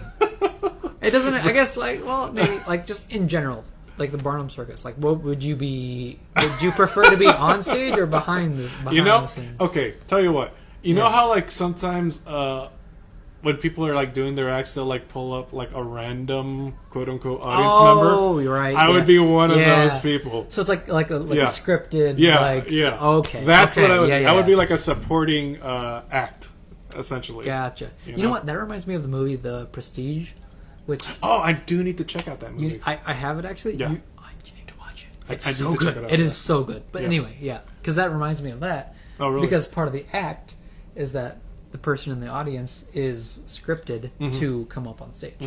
But so that would be you, pretty much, That would be me. like the test dummy, pretty much. Sure. Yeah. that would be me. Yeah. Because it's like, hey, we're gonna do something with you on stage. Yeah. So It's like, oh wow, this is crazy. And then, me? Of all what people? me? Oh, What man. me? What are you gonna do to me? Yeah. Oh, what are you gonna do to me? Have we practiced this before? No. What? Okay, Oh, so you'd be like, what are one you of gonna those do to me? special performance tonight. Oh my. Okay. So you'd be one of those people. Yeah, I then? would be one of those. That's me. Okay. I feel like I would also be. I would actually be behind the scenes kind of thing. I feel like with like an actual circus, I don't really have like the acrobatics to really deal with that sort of stuff. That's where I was like, I don't think I have like a talent I could give to people in that regard. I could probably like come like help out with like acts and shit. Sure. And maybe like provide Like that kind of like ideas. support. Yeah, yeah. As like a supporting character in like an act, but like I don't think I could do a proper performance. I mean, I don't know. Yeah. Obviously, everything kind of like takes time, and if you're like bored enough, and like especially like at the time where like you're just like literally going from place to place on the road, Yeah. so you're just like all you really have is like time to like come up with acts and think of different things because like you're just bored. Otherwise, you're just that's essentially what I saw like circus life being from what little I've seen and researched.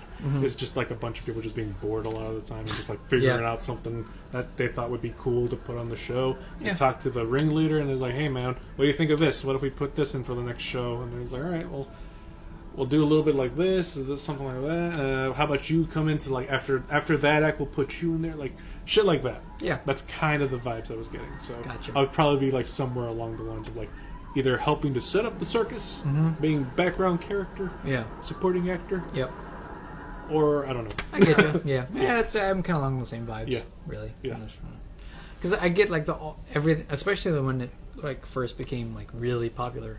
Like you had to like actually be like the top like performance in order to get like sold out shows. So it's like that's not me. You have to do some crazy shit. Yeah. So I'll be the guy that like pulls the ropes, for the curtains or something like that. Like I'll be that guy. Sets up the stage. Yeah. Well, I'll set up the stage because I mean you kind of already did that too. Everybody, a little bit. yeah, that's true. Because everybody every show that is well known has those sort of people. Yeah. Like, you need those sort of people. They're essentially going to be like the first string performer. Yeah, I'm going to be like the spotlight guy. Yeah, that's a fun job in its own too. I would have liked, if not being like on stage, like in theaters. Yeah. I would have liked to have done stuff like on the behind, like the technical aspects. Sure, yeah. That's yeah, actually really cool too. Like being able to like get like the music to hit at the right time, hit the right kind of lighting. That's also a kind of different. It intrigued it's me. interesting. It's interesting. Yeah. Yeah. Because I remember when I was in theater in high school, it intrigued me, but I didn't get into it because I was just nervous that I might mess it up a little bit. It's and a different kind of pressure, I feel too. Because like when it comes to acting, and if there's like sound effects, like if somebody like swings something and it has an effect to it, you need to time it out really well. Yeah. I'm gonna mess it up somehow. I'm not gonna be paying attention or something. Like I have that like nervous thing. I'm like I'm not gonna be behind the scenes. All right, I just gotta pull the trigger. Yeah. At the Kapow! right time. And then as soon as I shoot, there's like a second delay. Pow! Oh, there it is. It's like its own little like. Like what? Oh God. Yeah. Yeah. But that was my vibe of like behind the scenes. But yeah, but because I know like it's super important, obviously. Yeah, man. So it makes the performance shine all that more twinklier. exactly. It just makes like the performance. You gotta hit like, the glitter at just the right angle. You see, like yeah, yes. so it can get like the most shine. Yes, here. yes. Yeah. Yeah. Any other questions or comments? Nah, I think that was a pretty good. I think it's pretty decent, right? Yeah. Yeah. Even though it wasn't a couple hours, we're like, hey, you know what? 100th episode in video format, and I feel like we did get to like talk about a lot of things though. Just like yeah. I think the difference now is like we were actually able to get our points across a lot more easier and not rant so much. Yeah. I feel. Yeah. I don't know. Definitely. I feel pretty happy about this episode. Yeah. So for our 100th episode, definitely was a good one. Yeah. Yeah. So and like what I was saying earlier, I went back to our very first episode on Castbox. Actually. Yeah, that's where it all started. Actually, because like if you're listening on Anchor, Spotify, and Apple, which are those are our plugs. That's right. You plugged us. That's where you can find us, guys. Anchor, Spotify, Castbox, yes. Apple Podcasts. Yeah. But I was gonna say, it looks different actually. Sounds Castbox different probably is the word you're saying. Huh? Sounds different is probably what you meant. No, looks different. Yeah.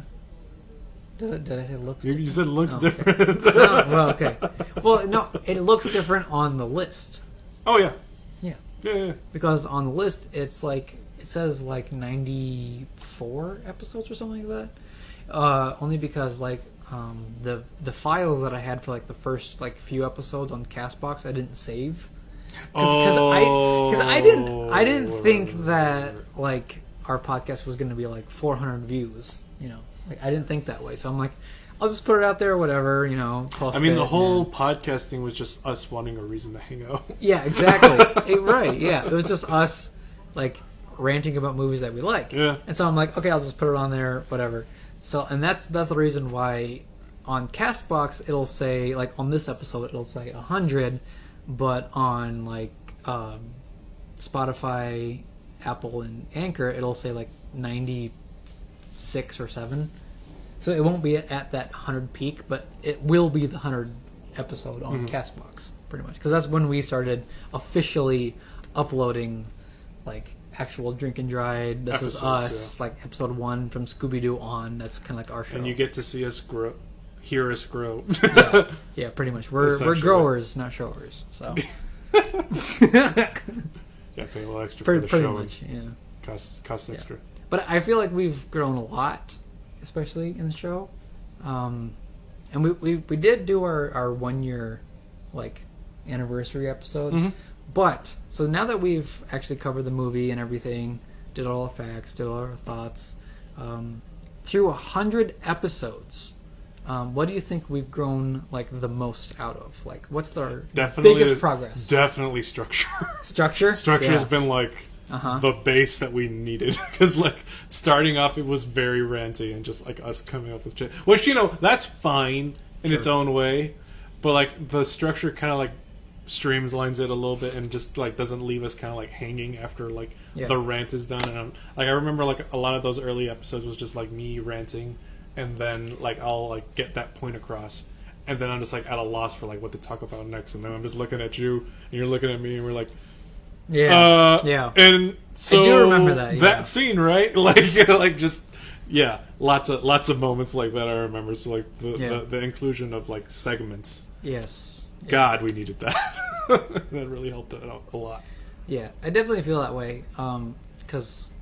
I mean, I don't know, because like earlier today, right? I was thinking, I was like, okay, we're gonna be recording our 100th episode, so I wanted to go to our earlier episodes, and I was like, well, I'm really glad that I started implementing UFO, which was our first one, and then our Fantastic Facts. So I was like, okay, well, as soon as that started happening, it became like a bigger show, I guess. Yeah, it became more of a show than a podcast, where it's like, because I was like.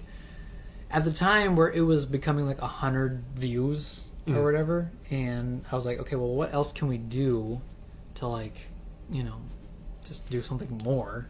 And I'm like, okay, we'll add more segments because now we have like intro music, we got our quick catch up, UFO, fantastic facts, reviews, and conclusion, like the outro. And I'm like, well, that's a full thing. And then I started getting into music and all this stuff, and I'm like, okay, this is actually really fun. Yeah. So I feel like that's actually the biggest thing that we've done through 100 episodes is progress. Oh, absolutely, so, definitely. Yeah. So. No, And we got a mic. We got a we got a better mic. Yeah. We got the sound quality is a lot nicer. Sound quality is so much better. At first I was like, I regret not getting this microphone sooner. Yeah. Half a year ago. I understand the vibes absolutely. I was but just the thing is, like at the time, financial stuff was like. Oh right, yeah, we down were both the like drain. in very different. Yeah, because like $100 purchase like puts a dent into and the thing is like too, especially like in those earlier days where you were kind of just like moving between places fairly frequently. Yeah, it was rough. Yeah, it was rough basically, and then like the podcast was more of like my own form of escapism. Yeah, it was like a way for us to kind of like decompress after like work. Yeah, and so like I'm like, well, now that school is close to being done for me, I have a lot of time for other projects, and I'm like, well, what else can I do now? Because I mean, I got my Tolkien podcast and I got this podcast, and then there's going to be a maybe future episode idea of painting minis and ranting about random stuff. That's in the works, but we're not sure if we're going to do it yet. We're not sure what we're going to call it. I put in the vote for what's cracking. That's true. That's true. It really depends on what we have in stock. Yeah. We might come up with something better. We'll see. Yeah, we'll see. There's a lot of future ideas for the show, but we just really need this show to like just be, I guess, it just needs more views and more listens, I suppose, in order for it to grow. Yeah. I did put it out there on like Facebook and stuff like that, Facebook and Instagram, and we'll see. But it's a small show, and I don't know. Yeah, we're having fun, and that's the important thing. Yeah, and we've been growing. We've been learning from our mistakes. Exactly. We're not quite master podcasters yet, but we're on our way. We're on our way. One day we're gonna have 100 episodes. I mean, it's gonna take another 100 for us to get like 2 mics. to get 2 mics, yeah. 2 mics, and then like but we'll see. In the 1,000 episodes, studio. Yeah. Proper quality, nice like. I mean, already acoustics. Like this mic is like it picks up a lot. That's good. Actually, yeah, that's good. I mean, maybe in the movie is probably too loud, but it's fine. It's good. It's fucking Hugh Jackman, man. We let Hugh Jackman let him sing. Goddamn. Yeah, that's true. And it's all about this movie. And we're talking over it, so it's fine. But yeah, if anything, the future episodes will be more like this, where it's just kind of ranty, where it's like we bounce off each other pretty much. But I don't know. There's a lot of future ideas for the show. Yeah. So if you guys like what we're doing, just let us know, because I mean, I like what we're doing. It's fun. Yeah, I'm having a lot of fun. It literally just chill and talk about a movie that we like, or a show, or whatever we want.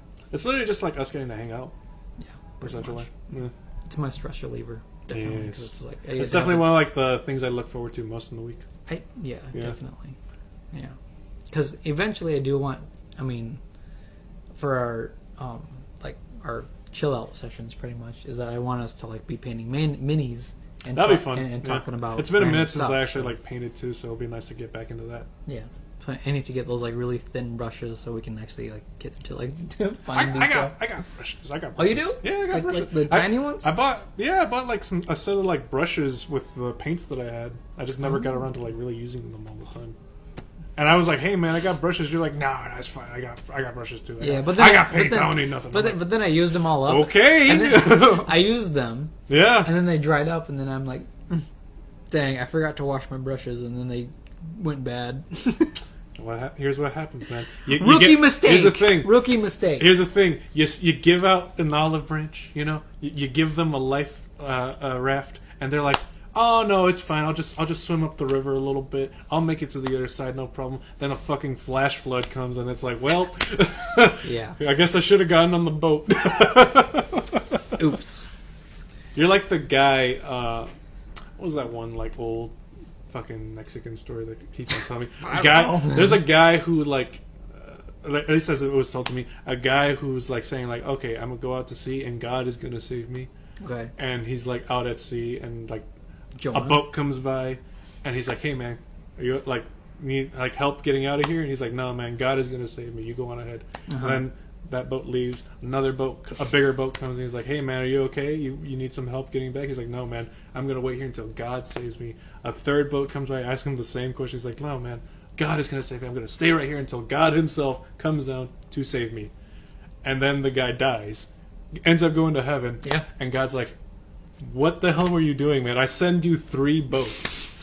3! I sent you 3 boats, and you didn't get on any of them. That's the Holy Trinity right there. Because like the guy's like, well, why didn't you save me, God? I'm like, no, I sent you 3 boats!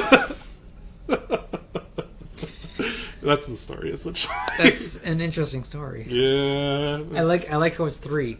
3, yes. Yeah. 3. Yeah. The Holy Trinity. I feel like that's the reason for it, right? But yeah. Trinity. Yeah, she's a cool character in the Matrix. Interesting. Yeah. It's very interesting. Also, my mother's name. What? Trinity. Trinity? Yeah. I actually kind of like that name. It's a really nice name. It's really cool. I like that. Yeah. Like, it can mean a lot of things, but it's also a really nice, just sounding name. Oh, yeah. It's pretty cool. I like it. Oh, also a really good song. Is it? Yes. It's from a Swedish band called Amaranth. Oh. Really good song. Check it out. Interesting. Okay. So, yeah. Anything else that you'd like to add? I can't really think of anything else to add to like movie-wise or just in general. Anything else? I really like that song you sent me. Which one? The Black Swamp Village. Ah, yes. That was pretty dope. Yes. Yeah. There was a... I recently got into a jazzy vibe. So at first, actually, I started listening to The Cat Empire, which is an Australian band, and they're all about like pretty much good vibes mixed with jazz. Really great band. Check them out. And I was like, well, I want to get some vibes of Cat Empire, but into a different band. So I put into like... because I have a YouTube Premium, and on the music app, once you finish an album, it'll like shuffle songs that are similar to your music that you're listening to. Oh, that's pretty cool. And this band came up, and I think it was like the Speakeasy's Swing Band. Yeah. I think that's it. And it came up with like the Black Swamp, Black Swamp Village. Village. You got it. Black Swamp Village. And at first, I've been listening to it for a little bit now. Exactly. That's the thing. Like today, I listened to it maybe 5 times. Yeah, and it kind of helped with the valve. Like when I was at work and I was like building valves. So I'm like, it's really sick. That's the thing. It was really sick. Sometimes these songs help me build a whole setting, pretty much. And this, it definitely has its own vibe, and I really like the things that come to mind with it. Yeah, because like some songs are like really good to listen to. Some songs build a story. Yes. And this Black Swamp Village was like, it builds a story where this person comes into a village. There's this old guy talking about random things, and it's scary. And then she goes to a cemetery, and the dead rise from the graves. And there's just like haunting, like stuff. wailing and moaning, and like there's like a lot of really cool like things going on with that song. Where I was just like, damn, this is like a really cool vibe, and I totally get why you got into it too, because you've always been into like that type of spooky like vibe anyway. Yes, and it's kind of like a little bit of a spooky, bit of a, I guess, kind of like a cautionary tale type of song. Too. Yeah, and to your point that you said earlier about like how some songs literally create stories for me. Yeah, again, one of the big inspirations for one of my D&D characters was a song. Yeah. And that was kind of like the starting off point. Jeff Toohey, Bourbon Street. Yeah. Check it out. Another very jazzy vibe. It's one of my top jazz songs, honestly, is that one. Yeah. It's so good. It's really good. So good. Yeah. But, I mean, it really ties into actually Greatest Showman, is that when you listen to a song, especially for like the soundtrack of this movie, you get this inspiration of wanting to be more than what you can be. Like you can reach your limits, but you can also go beyond. Is like what this movie is all about. And I guess more like also to just try to do more things too. Yeah. Because like it's like putting yourself out there and just celebrating individuality and being proud of like what you can put out there essentially. And I mean, really, it actually kind of goes into like this podcast too, where we started with just us talking. Yeah. And now we got like hundreds of views. Yeah. And now we're like, I mean, it's not like the biggest. No, we've been growing like, though. It's been happening. Yeah. Like it's ridiculous. Like we're at our 100. I didn't think that we would reach 100 episodes. That's the thing. No, I never anticipated any of that. I get like this last like 20 minutes is going to be us ranting about like a little bit of echoes of our first episodes, but like you know, we get to talk about the progress we made, and we've done very good since then. So we get to be a little bit ranty for our 100th episode. Yeah. Just deal with it. Snap! God damn it! Yeah. And cause it ties in really good with Greatest Showman, because I thought this would be like the perfect movie for our 100th episode, because it's all dealing with like the journey that we've been on. It's honestly like a really good pick, I feel. Yeah. Especially for us. For 100 episodes, I feel like. Yeah. And I had a thought earlier, too. Oh? About it. But you just hate that. I feel like I have like lots of topics of conversation with you during the day, and then the day of when we get to actually talk about it. Yeah. You forget about it. Completely forgot. Yeah. Oh, yeah. No, happens to me all the time. Yeah. All the time. It really sucks. Where I'm just like, am I supposed to be writing these down? Yeah. Like, I don't know. I really should be, actually. I don't know. Because there's a lot of times where, like, I'll think of a really good plot twist into, like, my series, and I'll be like, oh, I get that too. Really great. I get that too.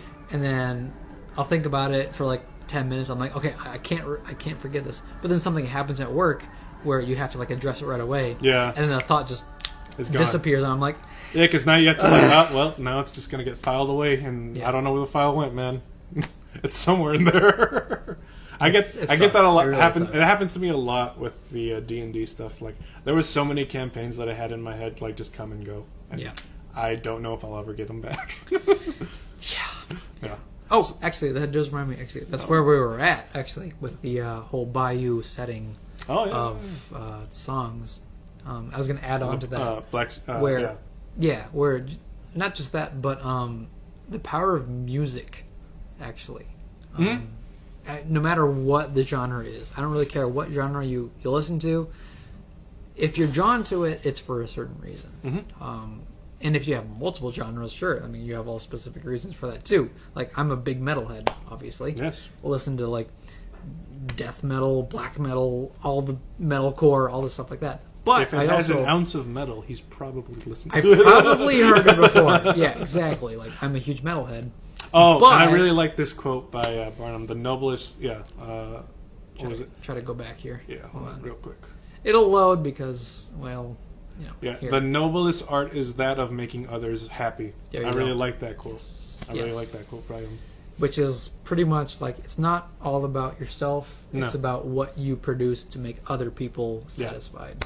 That's definitely like one thing that I like wanted to do more with life too. Just like try to find ways to make other people happy, and also finding the happiness in making other people happy. Yes, because there is definitely like a joy that comes from it. And that's also me just coming from like a DM standpoint too. As a DM, I really like it when my players are happy and enjoying the game.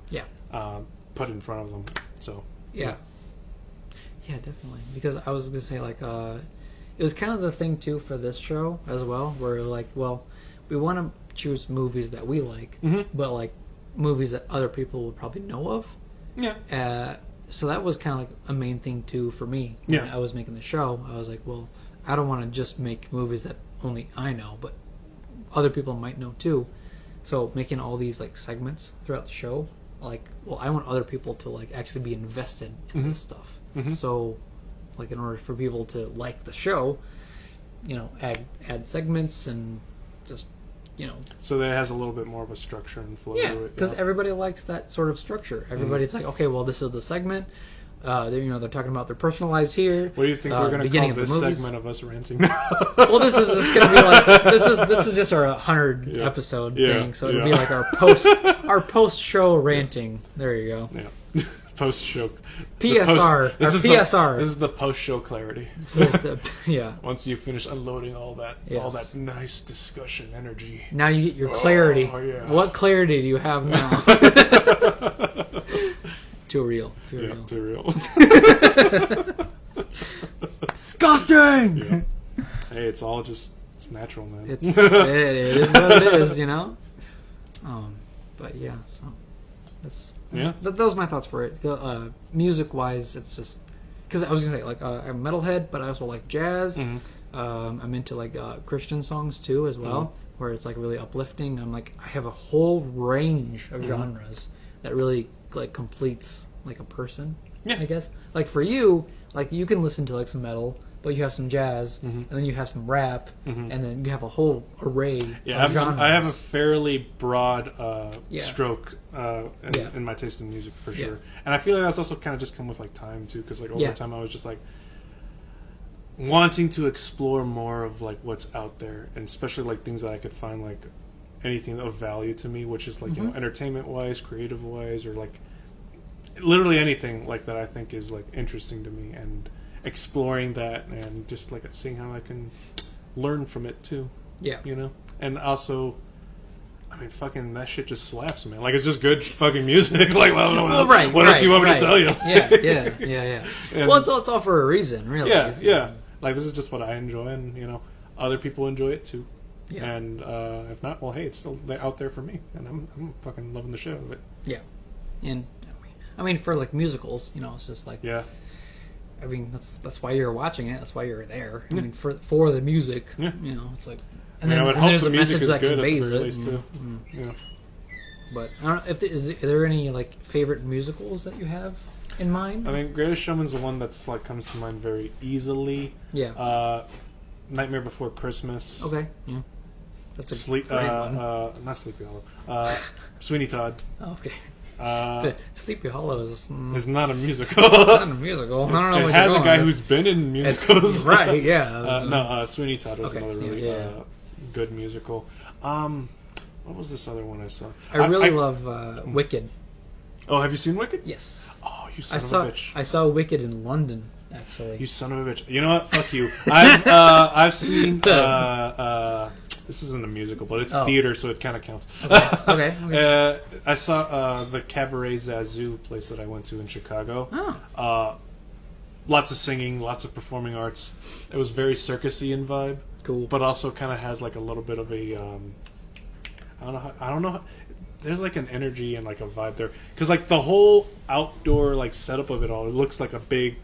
like circus top, like a big top, like a tent. Like a tent, like stripes and everything. Like with stripes, it's like a big purple tent, and then you go in, and it's like mirrors all along the walls, and there's like these tables, and there's like a center stage, and they have like an act where it's like literally a lady coming out of like a large top hat, and she's like in like a rabbit, and she's like doing all these like contortion movements, and like I've never seen bodies move like that. Well, that's contortionist. Well, that's contortionist for you, right? And then there's like a lot of gymnastics. Check out the original It. When the person comes out of the fridge in the first It, when Pennywise confronts the children, that's a contortionist. And you're talking about the original It. Original. 2017. Not the first OG. OG. Okay, that's what I mean. Like, sorry. Two different It's. the 2017 one. Yeah, sorry. 2017 It, when Pennywise is coming out of the fridge in the house. Yeah. That's a contortionist. That's a contortionist. They twist their bodies to like fit in a small condensed space. Yeah, that's wild. That's like, how do you like? I don't know. I don't know. You wouldn't think it was real. You don't think it's possible until it's possible. Superhumans, and then you see they're it out there, and you're like, okay. I don't know if you ever saw, like, there was like a whole series where Stan Lee was like, he hired a contortionist to go out and find other like super people with like strange, unique skills. Oh, Doctor Strange. And like, I remember there was like a guy who could like, he was so fast with can you plug this into the laptop? Yeah, thanks. Okay. We're still working out the stuff here, so. Yeah, no, you can plug it. No, left side. No, left side. Way on the top here. Way up here. Yep. Oh my god. You can still like lift it up because this isn't the camera side. There you go. Thank you. There you go. Yeah. But we're still working it out because we're using 2 laptops. I'm literally in a tangle of cables right now. Yeah, well, we're still working out the kinks. This is our first episode, so just deal with it. With proper, with all this equipment, essentially. Well, a lot of wires are involved, and a little bit of contortion going on down here. We are the contortionists right now, actually. Yes. But yeah, there was like a series where like Stanley hired like a contortionist to go out and find like these super amazingly talented people. Yeah. And one of them was like a guy who was like so fast with like quick draw. He literally unloads like a revolver within like a second. Oh my goodness. And it sounds so fucking wild. It like sounds like a loud like not even an explosion, like a crack of thunder. Yeah. And like the gun is empty. And he just does like the quickest little like movement of a wrist. Oh my goodness. I'm like, holy fuck. And it's like all like accurate and on target too. I'm like, that guy is dangerous. I don't want to be in a fight with that guy. I don't want to get in a fight with that guy because that guy will like put me down like 6 times with his bullet. Like no 6 shots is just going to put me down. By the time I get my first bullet, there's going to be 5 in me. By the time I register that he's moving his hand, I was like, that's it. Because like he will barely have even like lifted it up to me because he just like angles the gun right there where it kills you. And there was also like guys who could like withstand like electricity, people who could like do like all these like different like superhuman things, and it was like a very interesting they kind of piggyback off of like the whole fact of like very different and uniquely skilled individuals. Interesting. It could be the what is it, the Kingsman or whatever, the League of Extraordinary Gentlemen. Yeah, pretty much that. yeah. That's another good movie. I still need to watch that, actually. Bro. I know. I also still I'm pretty sure it's on HBO. Actually, the thought came to me. I still need to watch the Godfather trilogy. Oh, yeah, me too. Me too. Just because, like, one of the podcasts I listen to, one of the guys is Italian, and he does a lot of the accents because he's Italian. I love that. I'm like, oh man, I need to watch the Godfather. Mm-hmm. Like even the original. I just need to watch the original, and I never get around to it. So. I only saw Scarface and right, yeah. What was the other movie I saw? Not necessarily like it was like a mobster movie, but it was a movie called Black Mass with Johnny Depp, and he was like the Irish mob. I'm gonna pause it really quick. Oh, go ahead. Okay, ready? And we're back. Okay, now we're back. Yes.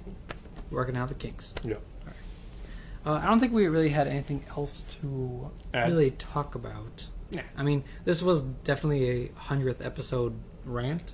Oh, yeah, for sure. Because it was needed, I feel like. Yeah. For us to just be like, okay, well, these are the things that we've improved on. This is like what we have right now. Mm-hmm. And I don't know, it depends on my editing capabilities. Maybe we have video. I hope so, because we've been recording this whole thing on video. So I really hope it works out. Because rendering this whole thing, it's like a 2-hour video. It's going to take a lot, for sure. Yeah, yeah. So I'm probably going to leave it the whole day when I'm working. And hopefully, plug it in, render the video, and hope it works out. We'll have to wait and see. We're going to have to wait, because I have 2 weeks to really figure this out. So yeah. I'm going to have to figure out segments and intro, like music, and yeah. I got an idea, and I hope it works. Because apparently, what I learned recently is that Tauruses, apparently, I don't believe in constellation stuff. Oh, you're not like an astrology person? No, definitely. I don't believe in magic rocks like crystals and stuff like that. But they're so pretty. They're nice to look at, and that's all I get from it. But apparently Tauruses are really smart, and I'm like, hey, I'm a Taurus, so I guess I'm intelligent. And I don't see how, but, I'm directionally challenged. You need to believe in the you. The thing is, I'm that creative. Believes in me, who believes in you. I'm creative, but like when it comes to directions, I don't know. No. I don't know. I think it's just also like, I mean, that's understandable. I feel like a lot of people, especially when you're trying to like learn a new skill, it doesn't just come. Sure. You have to figure it out. Sure. You have to suck at something before you get really good at something. As a podcast. As a famous stretchy dog would say. Yeah. So any closing thoughts on our 100th episode? No, I'm just excited to see what we come up with next. Yeah, I hope we can branch out into other things. Yeah, I definitely want to like do other things too, for sure. Yeah, because we introduced our third-party D&D topics. Yeah. Also, our possible, future episodes of us painting minis.